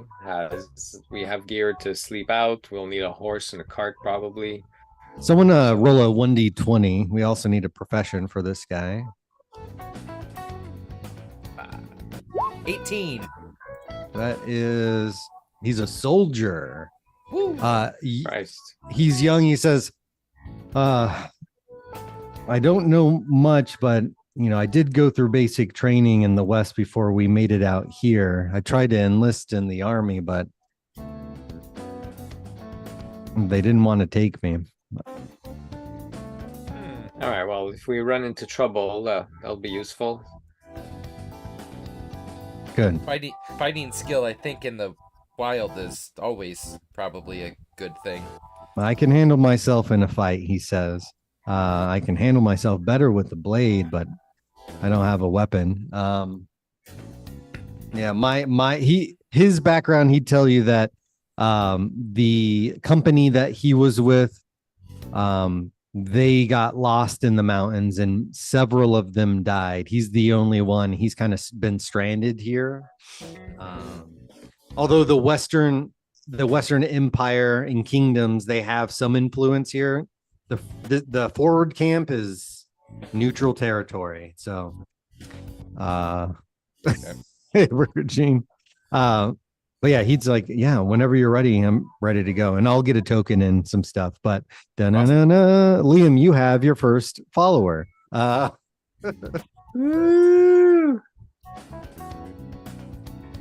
a Westerner and a religious man, this soldier, the lone survivor of his company, is willing to share his blade. So I'll get a character sheet and all that set up. Give me a second. No worries. And then as we're kind of sitting there working through that, Liam, you said something about you also knew somebody else. It sounded like you talked about them with personal knowledge. Who's this other person that we? Yeah, I traveled with this wily woman. Not much of a fighter or anything. I mean, she's pleasant to look at, but she's good at organizing people, and she has a sharp mind and a sharper tongue. I was thinking maybe she could help if we run into people out there to negotiate and talk, and because I'm not really. And if she has that, I mean, the part of the deal is that the Mammoth clan needs to come in to speak. Yeah, with to Jefferson establish a trade route, right? So, and I think she was she kept stock of the things in the camp. She was part of the what do you call it? Like general goods. Like so she knows. So wait, do you know where we can speak with her? Is that? Oh, I'm sure if we head to Pax Marketorum and ask them where the prettiest girl is, we'll find her. Oh, her name is Zuena. Here's Aof. He's not so well dressed, but that's a general approximation. Awesome. I'll get a token and all that set up. So should we head that way and see if we can find her as well and start kind of getting things gathered? I mean, I know we need to finish up what we're doing here. Should we speak with her tomorrow? You can tell he's very, like, it's very. Oh, we should tell her right away. So we should tell like everyone right away so that they can get ready. But yes, we will finish the work at the temple because I told them we'd take care of it today. But then by tomorrow, when we've gathered everyone in our gear, and we can go. I think we should be good. Perfect. Yeah, I think then I'm assuming we'll just spend the rest of the day just kind of busting butt if there's nobody else that kind of steps up from the little bit that we're talking to him.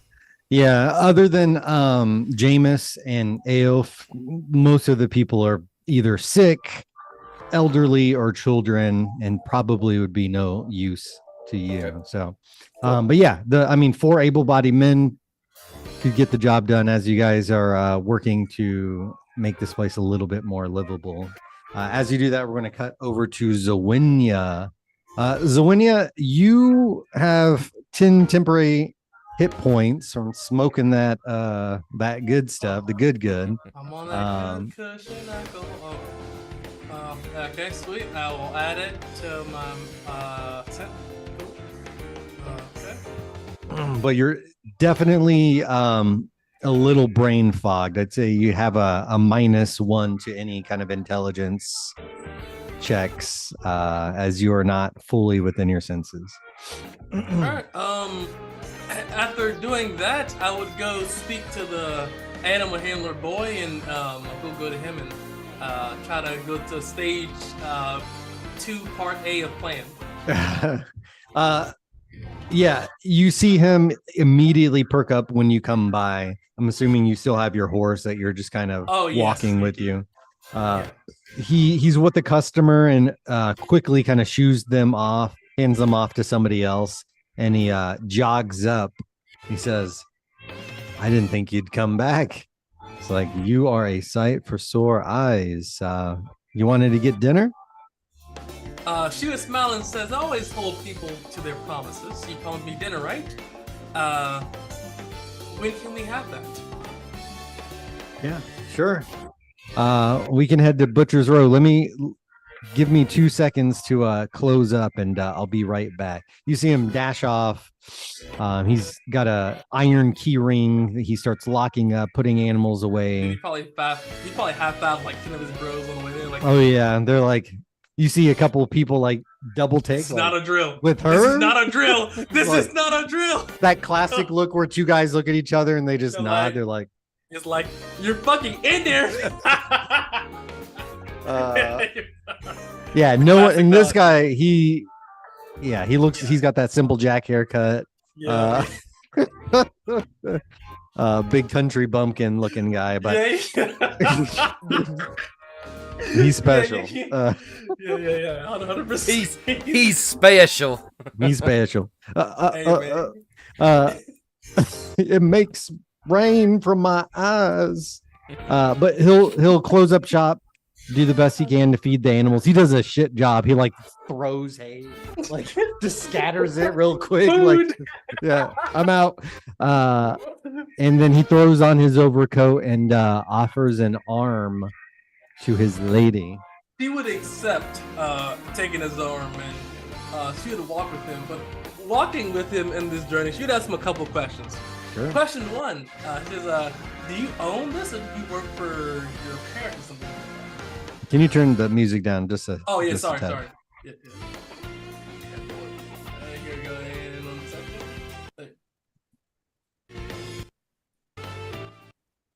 second. Cool. What was the question? Yeah. So she says, do you own this? Do you own your animal business, or do you work for somebody like your mother or something like that? Well, I work for my pa. He owns this place. I've been taking care of business. He's been sick the last few weeks, but it's, me and my brothers too. Why do you ask? I'm just curious to see your measure of your stock and see if you're a person that's even worthy of, I am a woman, of course. I have to make sure that I secure the, the dower and things like that. You can't just give myself away to anybody. You gotta have, you gotta pay to play, as they say. He says dowry. Hold on, we didn't talk about no marriage. Yeah, she smiles and she says, well, we're getting to know me. That was the first question I like to get to know to the people that I am interested in. She emphasizes the interested in. And she Interested in.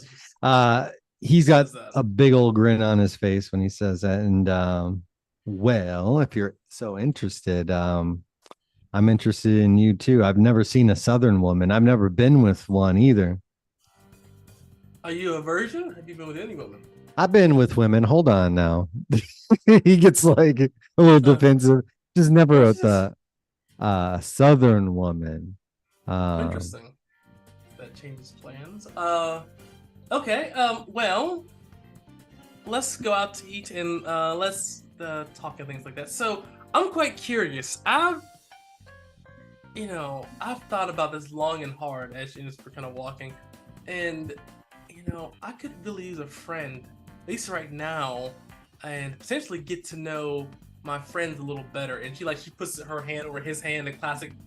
All guys know the classic, like, you're my friend, but like I'm gonna make you think that you're not my friend and that this is gonna possibly go somewhere. Look, we all know what that looks like. So I'm just like, listen, I'm looking for a really good friend right now, and I want to, I'm looking for somebody that can really, help me in this time. And you seem wonderful. You have a wonderful smile. He doesn't.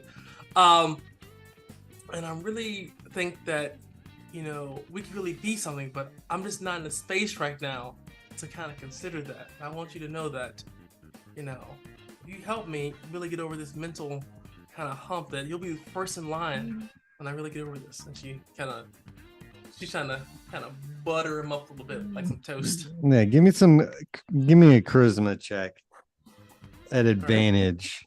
A lot to say. Give a little razzle. Give me a friend zone check. Yeah. Let's see how this is. 18. Okay. Let's go, boys. Although Zawinia is laying it on thick, this guy, he's only listening to half. He's only listening to half of what you say, but he's looking at you real hard, and he's whatever. Yeah. You can count on me. Anything you need. And she makes sure she emphasizes the count on me for anything you need. So I look him dead in the eyes. I say that to him, like, you know. He don't see you looking in his eyes. Yeah. No, I mean I get close to him. I get close to him. I'm like, you can handle anything, Well, yeah. What about anything. in danger? I mean, what about in danger? Somebody trying to attack me? Well, then they'd have another thing coming. I'd hit him with the 1-2, buckle my shoe. Yes, ma'am. And she like grabs his arm and pulls him in, gets in close and says, "Are you sure? There's a lot of dangerous people in this camp, and I'm kind of worried for my safety." Yeah, nobody will mess with you as long as I'm there. I'll make sure of it, and they'll think twice about it. She nods. She like categorizes that in her brain. She says, "Well, I think we're here now. What do you recommend?" Well, we can have a drink. Have you eaten out here before? I don't honestly. I always stick to the same place. No, I mean, this is the first time, so why don't you show me how good you are at leading? And she kind of takes a step behind him and lets him kind of lead the way here. Sure. Check this place out. It's one of my favorite places. He moves in, you guys enter Butcher's Row, the same food stalls that you saw before, people shouting and hollering to buy their street food. They got barbecue things on sticks and melons and whatever else that you can get. But he walks into it's almost like set up like just a stand-up bar underneath a tent. And it's got a crude sign stuck in the ground that says the Mammoth's Tusks. He's like, this place has got some of the best hooch. And the food's okay, but man, I could use a drink. What about you? I'm famished. I'm not much of a drinker. She is, but she's not about. And she's gonna say, I'm starving. What do you recommend we eat? Or the food here? Here, I'll take care of everything. As you guys enter, lots of heads turn. A bunch of jealous looks, people muttering under their breath. It's like either he's got something in his pants or he's got a lot of money. Like to see this guy with a girl on his arm, they're either thinking he's rich or you're a prostitute. But they keep their words. People are muttering under their breaths, but you definitely get some eyeballs. He sits down, his chest is all puffed out. He's feeling proud and feeling himself. He's like, don't worry, I got everything taken care of. He shouts out to a barmaid and he says, let's get what's in the pot and bring a bottle of brandy wine for the table, please. Do I see Caspian there? You don't know what Caspian looks like. I didn't ask. Do I see anyone that? Okay, do I see a group of people like some? Is there a group of more rowdier than normal people there, or is it just pretty stock and standard? I assume they would stand out as far as like. Give me a wisdom, just flat. Okay. Here we go, big brain. 9. Hey.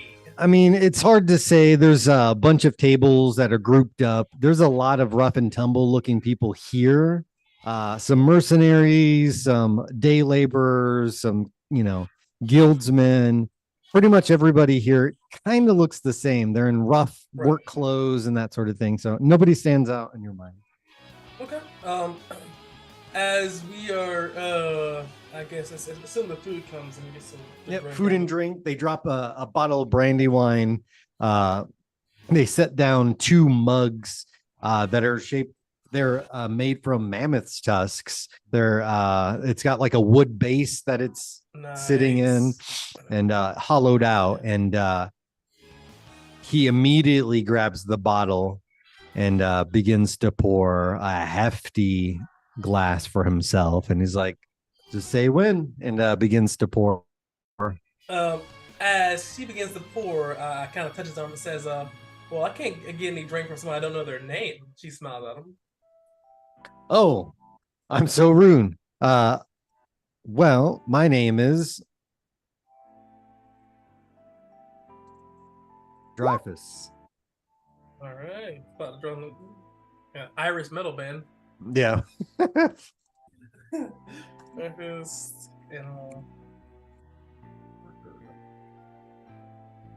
okay, I got it. So she looks at Dreyfus and says, well, I am Zoinia, and it's a pleasure to meet you. And she kind of moves her hand off her arm. Says, why don't we start off small? Sure. He'll pour it maybe halfway up, set the bottle down, and he just chugs his and pours another helping. He's like, so, well, you're not from around here, right? No. He's clearly not a person who's good with his words. He just doesn't know what to say. No, he's no, like, so she will begin to take over. So, as a merchant, she's definitely, good with her words and how to, talk people into buying things. Oh, yeah. Things like you got that. the gift of gab for sure. Yeah. So she looks at him and says, so, Dreyfus, I'm curious, so you are an animal, so you breed and sell animals. It seems like you guys are a very large and growing business. I mean, how many animals do you sell in a weekly basis? We don't. His operation isn't big. I mean, they had the 2 horses and some goats and stuff, but he's like, well, we do okay. Usually I'm selling goats most of the time, but I'm not the master. I usually just take care of the stable, clean up around the place, and watch it since my dad's been out sick. Interesting.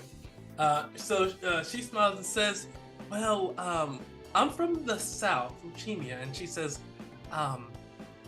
and she kind of gets in close. Says, I have a little secret if you don't mind me telling you, but you have to keep it nice and close, okay?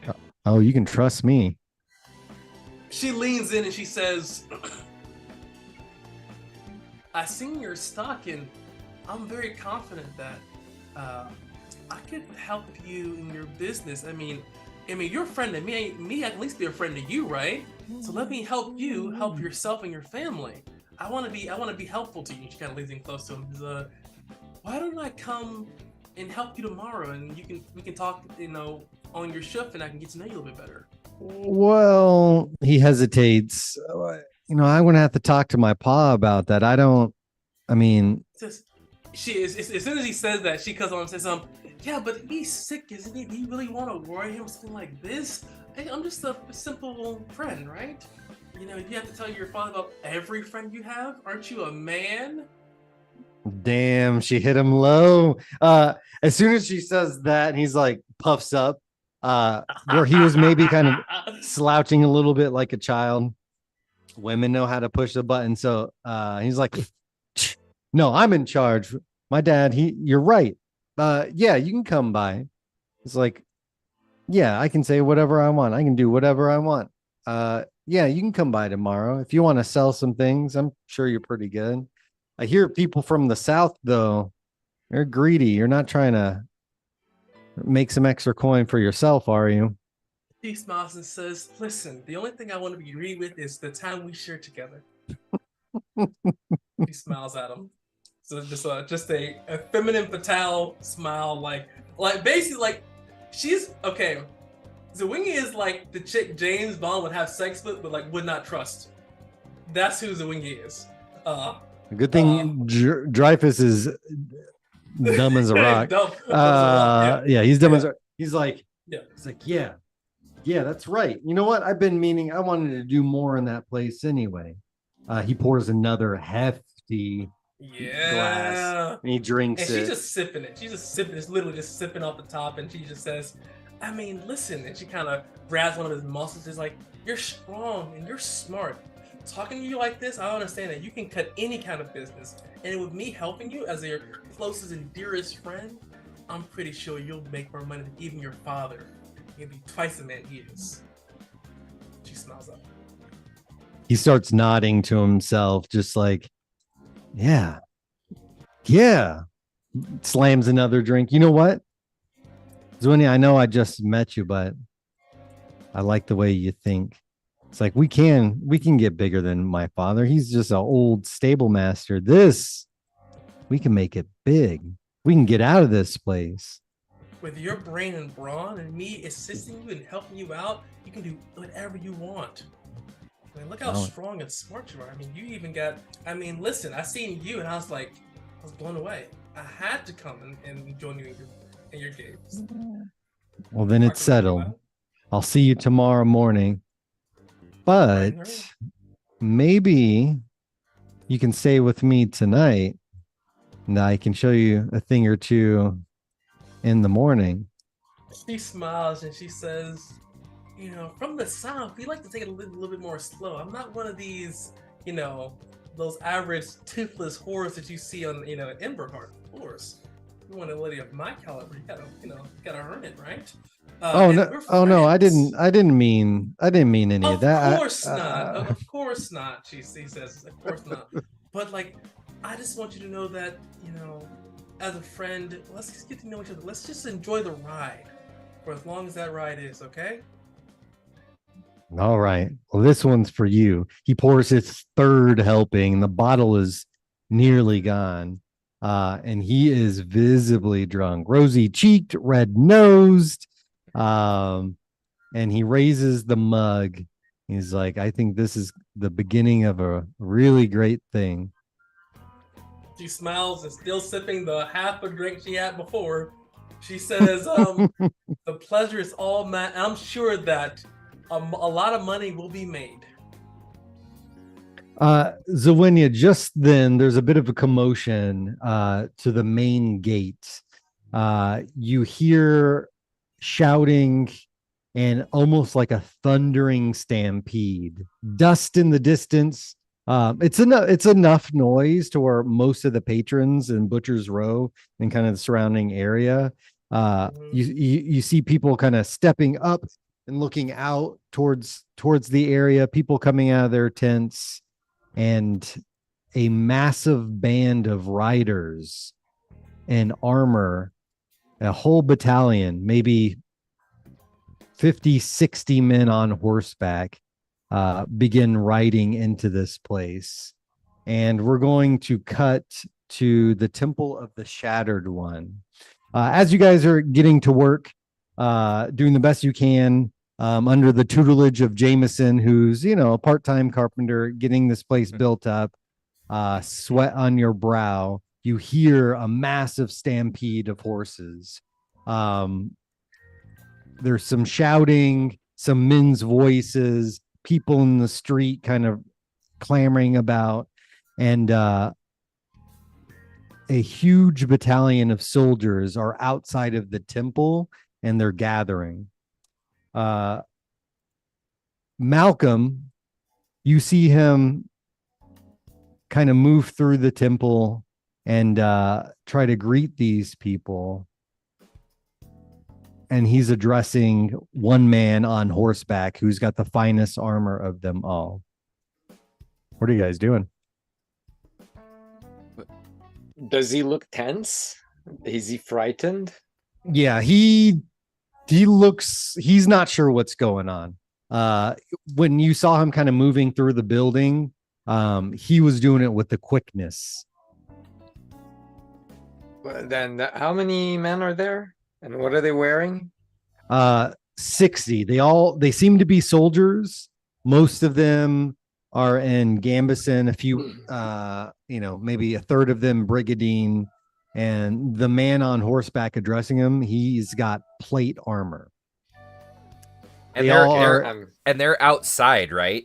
So like Yeah. we're on the back side of the temple type of a thing, and they're on the at the front. Yeah, and you can hear the noise of horses and men shouting. It's a huge clamor.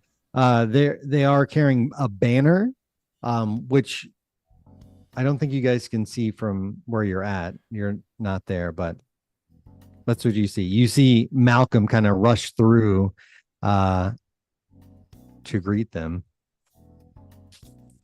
I think I'm just gonna make sure that nobody else goes out, and I'm gonna stand like away, but enough that I can hear. Okay. I want to sort of attempt to, with using, if I can, a little bit of the survival skill, sort of try to blend in with, like, come around the outside so I can see the horses and the men and all that, and sort of sneak around, like maybe the north end of the building, or whatever makes the most sense to Mhm. actually get somewhat close enough to see what's actually Line of going sight. on. Yeah. Liam, are you trying to get line of sight too, just to see what's going on?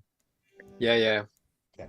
As a Westerner, you would recognize the colors of these men. They have the banner of the Crusaders of the Faithful Shard. They are basically famous all throughout Dithra. They're exactly what you think they are. They are crusaders. In this part of the world of the north, they typically don't have men stationed, but there are some rumors that to the west they are expanding and encroaching on Northland, and this is highly odd.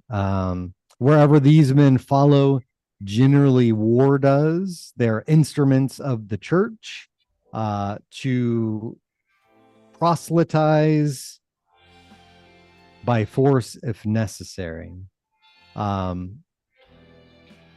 the banner that they have is basically a shard shattered in 3 pieces, and their colors are purple and yellow. Damn, so friendly, but not very friendly. Yeah, they have a reputation. They're good from depending on what angle you look at it.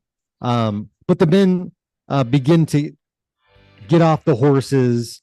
They look like they've been on the road for a long time. They're dirty. Their cloaks are caked in mud at the fringes. A lot of them are putting their horses down. And now the men are spilling into the temple. But Brother Malcolm continues to speak with the high-ranking official. Okay, I'm Can gonna I get- greet them with the like appropriate greeting, and I'm gonna tell them that we don't have much, but I'll show them where the food is. Oh, and these soldiers are ruthless. As soon as you show the food stocks, they're helping themselves as if they're at home. I mean, these guys basically make themselves at home immediately. 60 soldiers coming in, hungry as hell. They immediately drain most of the food stocks that's there. They're pretty rough with the people that are housed there. Tell them get out of there. This place is going to be used for them. And any wretch found staying here will meet their end at the edge of a blade. So these guys are pretty crudely just taking over the place, setting up tents and cots. They've got cook fire. Whatever food was already there, they're snatching from other people. I imagine a little kid with a little plate, they jack him too. These soldiers do not care. They feel that it's their divine right, and they've taken over this place. Is it possible for me to have gotten close enough to overhear Brother Malcolm talking with the head guy? Without being seen? Just, yeah, sort of like blending in. Yeah, give me a dex check. 15? Yeah, you feel pretty comfortable. You set up at an angle out of line of sight from the soldier addressing Brother Malcolm.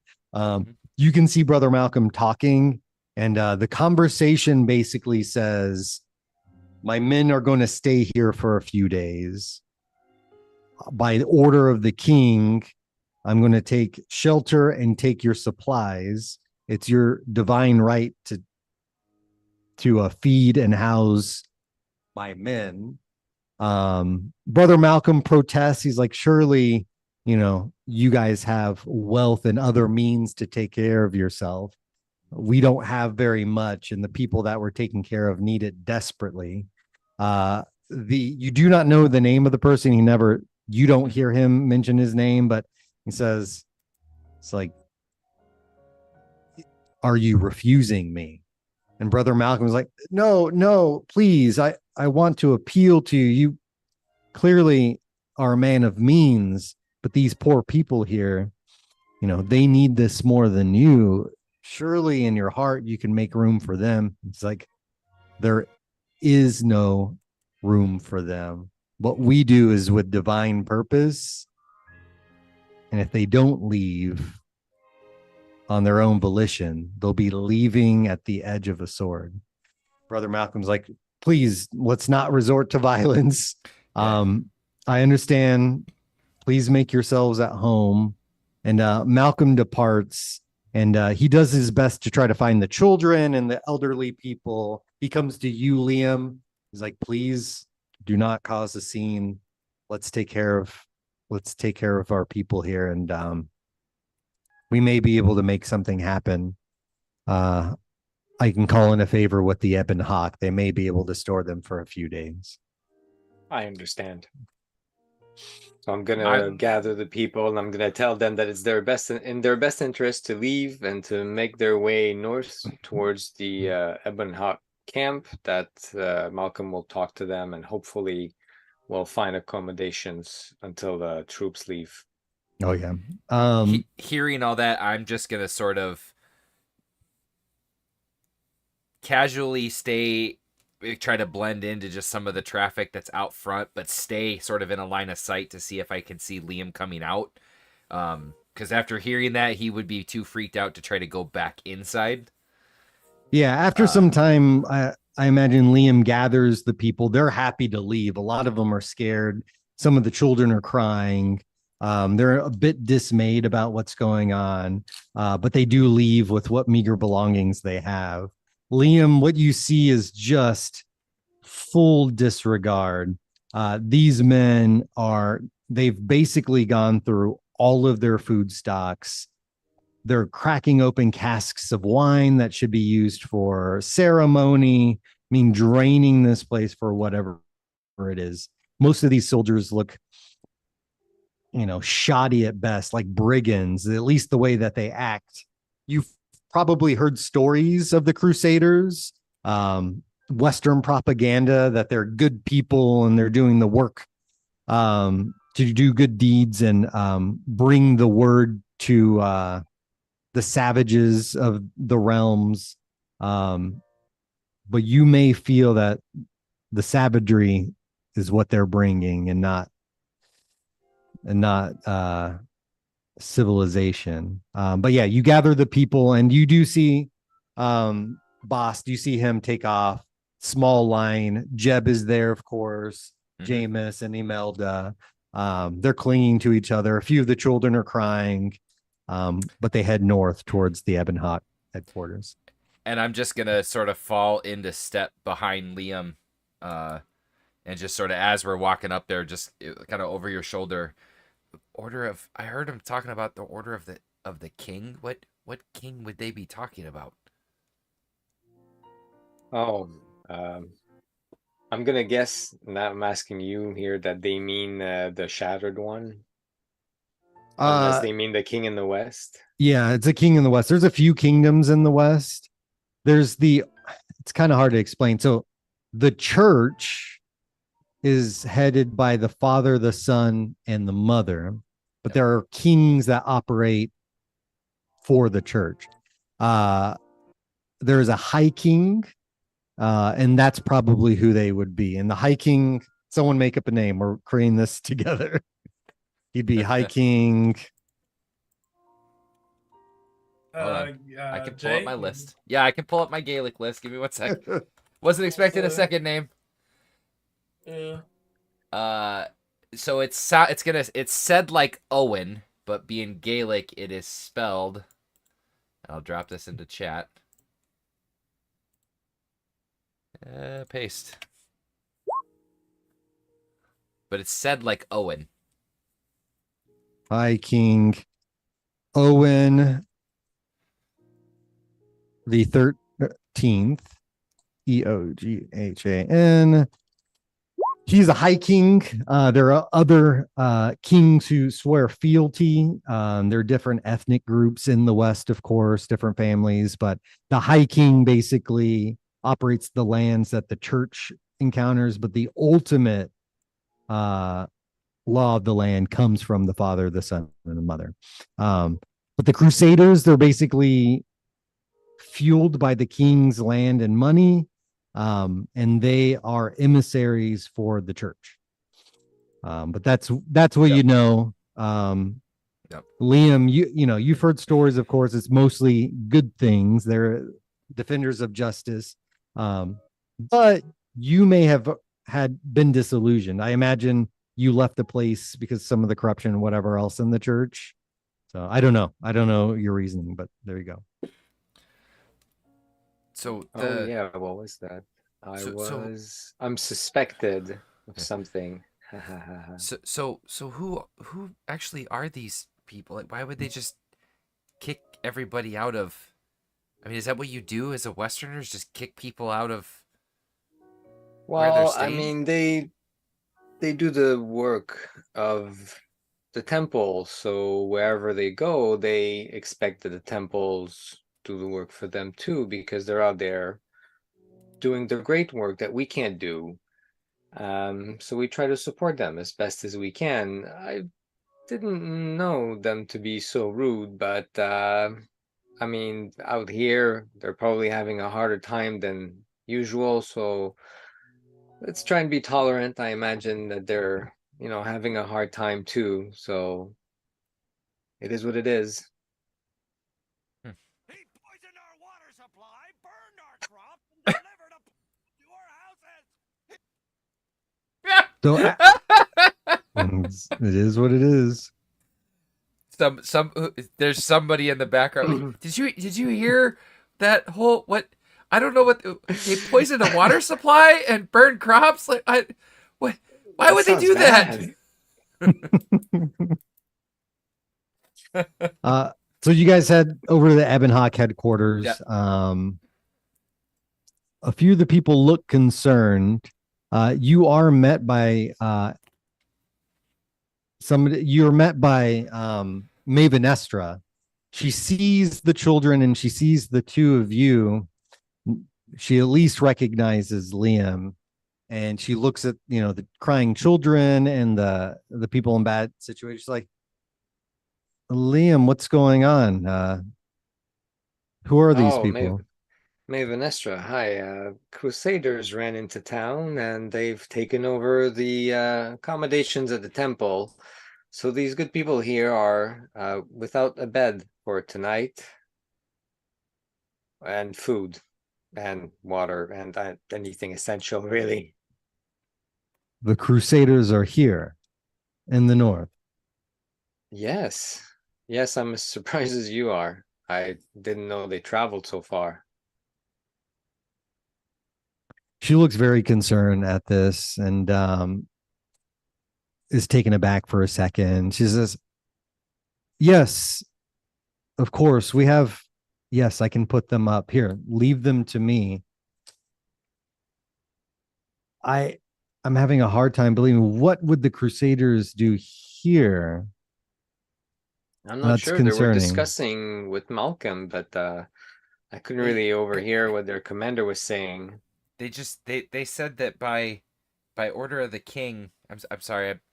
But they said the guy in the big shiny armor stuff said that by order of the king they were staying in the temple. That's really all that it was a little bit of arguing back and forth, and sounded like the guy wasn't too happy, and Brother Malcolm didn't want to upset him, so they just kind of let him through. It is concerning indeed. Come here, baby. And she gets down and grabs one of the kids who's crying.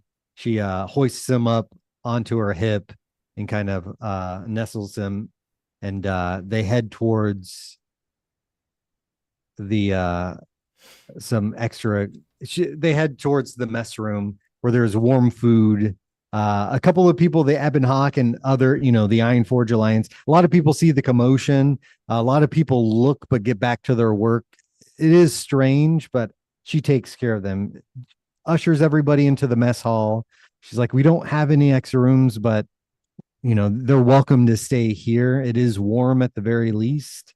Once we, clear this area, they can stay here for a few days. I'll have to find out more. Area Vistus will want to hear about this.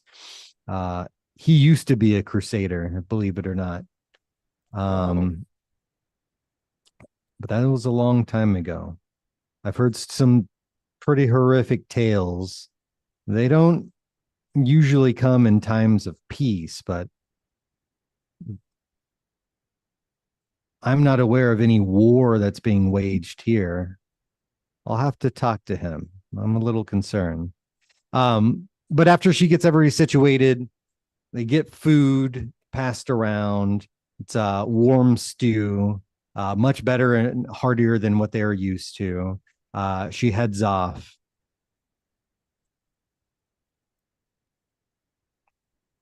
I would assume we're probably just trying to help.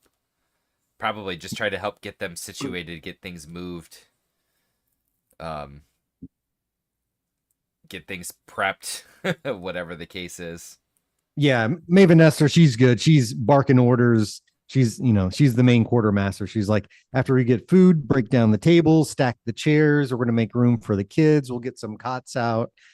She has a couple of her attendants go and grab extra blankets and furs and whatever else to try to make everyone comfortable. It looks basically like a sleepover. They've got all the blankets and stuff set up, little cots. They've got some candles in there, some fresh water for everybody. It's actually a much nicer accommodation than they've been with. The fur mats that they sleep on are extremely warm and luxurious compared to the moth-eaten blankets that they were dealing with before. But after getting them situated, Maven Esther, she's like, Area Vistus will need to hear of this, and you're welcome to join me. But she heads off towards his tent. Hey, I'll follow. Yeah. We'll cut scenes as you guys follow her after everyone's settled. We're going to cut back to Zawinia.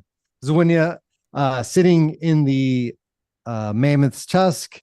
You hear this commotion. There's a stir. A lot of people are kind of talking like, what the hell was that? Did you see that? Oh my God. Who are those people? What are you doing? What are you doing? You're muted. All right, so I would turn to Dreyfus and say, yes, we need to probably leave. There's some strange sounds out there. Let's go and see what's going on. And I'm getting up immediately. Yeah, he'll as you get up, he's trying to finish his drink, scoop some food real quick, and then he'll follow behind you. Like, wait a minute, hold on, wait for me.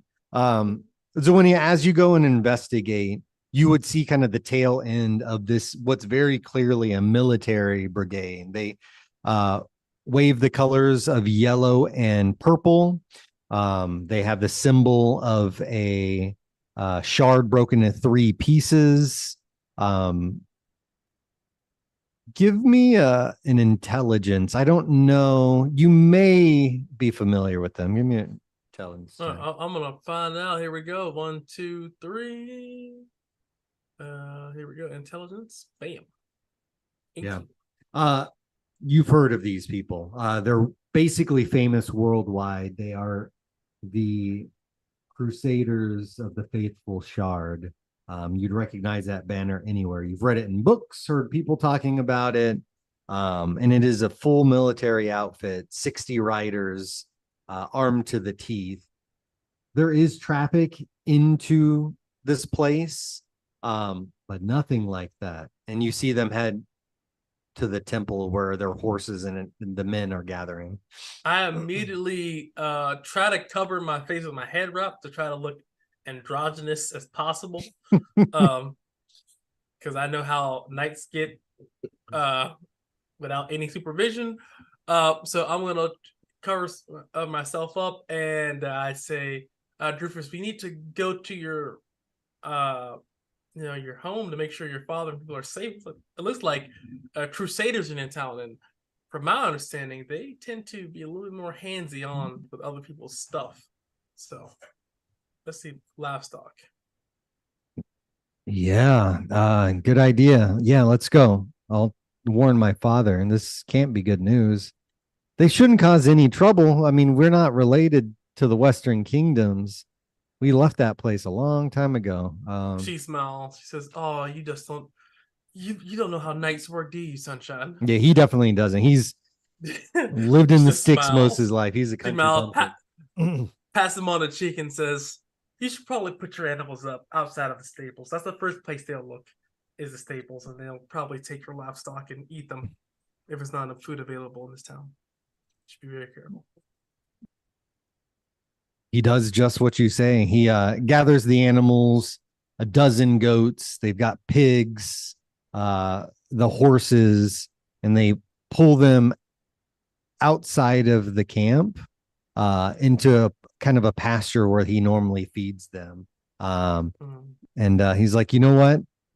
I want to stay with them tonight. I'll talk to you tomorrow.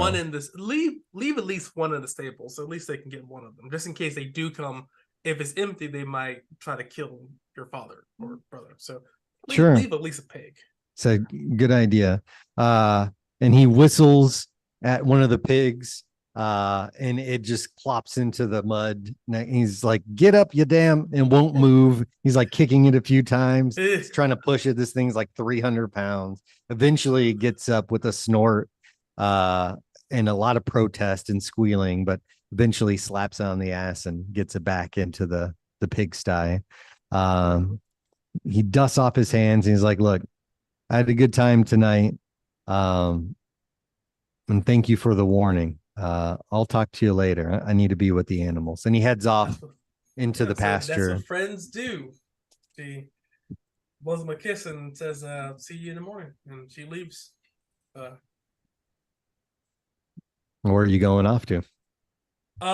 Seeing that, I can't show my face around any night. It's not so fucking disaster zone.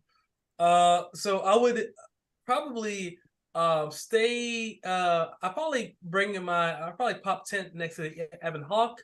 I do have friends and associates there, and I presume they'd at least make sure I'm not taken at least without some kind of resistance there.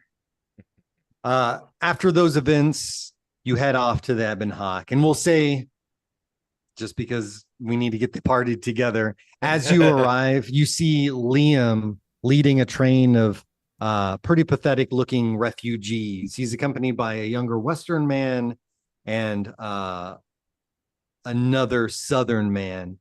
You recognize Maven Estra at once, her big dimpled smile and blonde hair as she takes the people in. And you see them, kind of disperse into the mess hall. But that's as you're arriving. So what are you doing? I would, seeing them now in an Ebon Hawk, I would still try to remain. It's cold, but I'll try to stay as anonymous as possible here. And I would approach Maven Estra and say, "There's Crusaders in the camp. What's the word from the Ebon Hawk? What are they going to do?" She turns to your voice and she says, "Yeah, I just heard. This may be a dangerous situation. Come with me. I was going to talk to Area Vistas. He'll want to hear about this." Liam and Bast are already right next to her. That's where they're on their way to. Let's go. You guys head to Area Vistas's tent, and let me remind you what the man looks like. I guess it's there. Open the tent. It's got red and green colorings, very rich. It looks older. It looks like the design of his home is from an older age. He's well established here. It's not so much a tent as like a log cabin. It's quite fine, and it's been built up over the years. It's got a stone hearth and a chimney coming out of it. It's one of the more solid buildings in this place. She raps on the door. It's heavy and made of wood. After a while, a sullen looking man with deep furrowed brows answers and says, "What is it? What is all this? Is something the matter?" His hand is immediately and expertly on his weapon. She's like, let's speak in private. Come in. And she forces her way around Area Vistas, and you guys are inside. It's richly maintained. He's got a thick lazy boy made of leather in the corner. It's extremely warm. He's got a table with maps spread out. It looks like a military campaign almost. You see like different blocks and different things on it, pins. There's a different markings, stacks and stacks of books. Although he is a bit of a brute, Ariovistus must be well read, at the very least, in the art of war. You'd imagine, just glancing at what he's got. And Maven Estra looks to Liam and Bast. Tell him what you saw. Well, the Crusaders rolled into town. They decided to take over the temple. They threw everybody out. Malcolm said he would come over and talk to you. I don't know when he'll be able to do that. I didn't hear the conversation between them, but our friend here was there and he heard what they said. Go ahead. It was pretty simple. He told, "Get out with it, boy." He's like frustrated at him stammering a bit. By order of the king, that they were taking over the temple, and that they were here for their right, their right by faith. By order of the king. That's what he said. The High King, maybe? Ariovistus nods and he's like, "That means they must be on campaign. This is not good news." How many men was in the detachment? By my count, it was 60 ish. 60. Okay. It's like it's not a full battalion. I wonder if this is a scouting party. And didn't they look well armed? Who was their leader? I didn't get a name, but there was a lot of very high-end armor. The one that was speaking with Brother Malcolm was in armor like nothing I've ever seen. Looked expensive. And you didn't get a name. Huh. You didn't speak a name, no. Malcolm will know, though. I can say this: the Crusaders, they're dangerous. In a previous life, I used to be one of them, but it was a very long time ago. If they're here in the Northlands, that's not good news. That means they may be on campaign, and it's the last thing that we need is war breaking out. But who up here would be in war? It's the way that the church operates. Its war isn't against factions or men. It's a war of culture and ideologies. For a long time, the West has kept a keen eye on the North. We know about their the vastness of the riches of natural resources and gold. But to stage a campaign up here has almost always been impossible. Just the wilderness alone is enough to stop them in their tracks. Now, I do know that the city to the west 1 second. We're going to go to the map.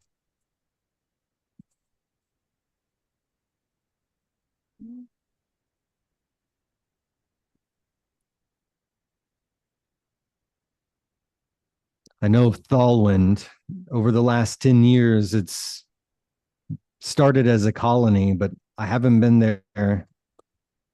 But from what I hear, it's become a pretty huge settlement, almost a metropolis.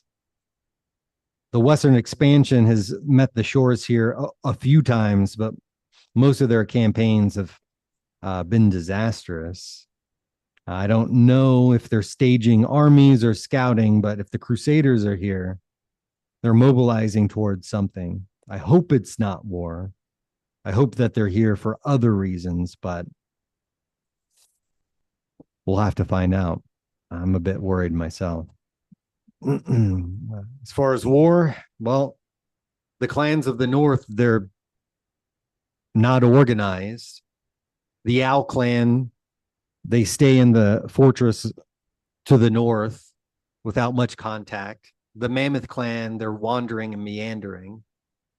Falcon clan, they stay to the hills and keep to their own. The Wolf clan, they might be able to defend themselves. They're the most sizable and the most keen warriors, but if there's an all-out war with the West, many people will die. Let's hope that's not the case.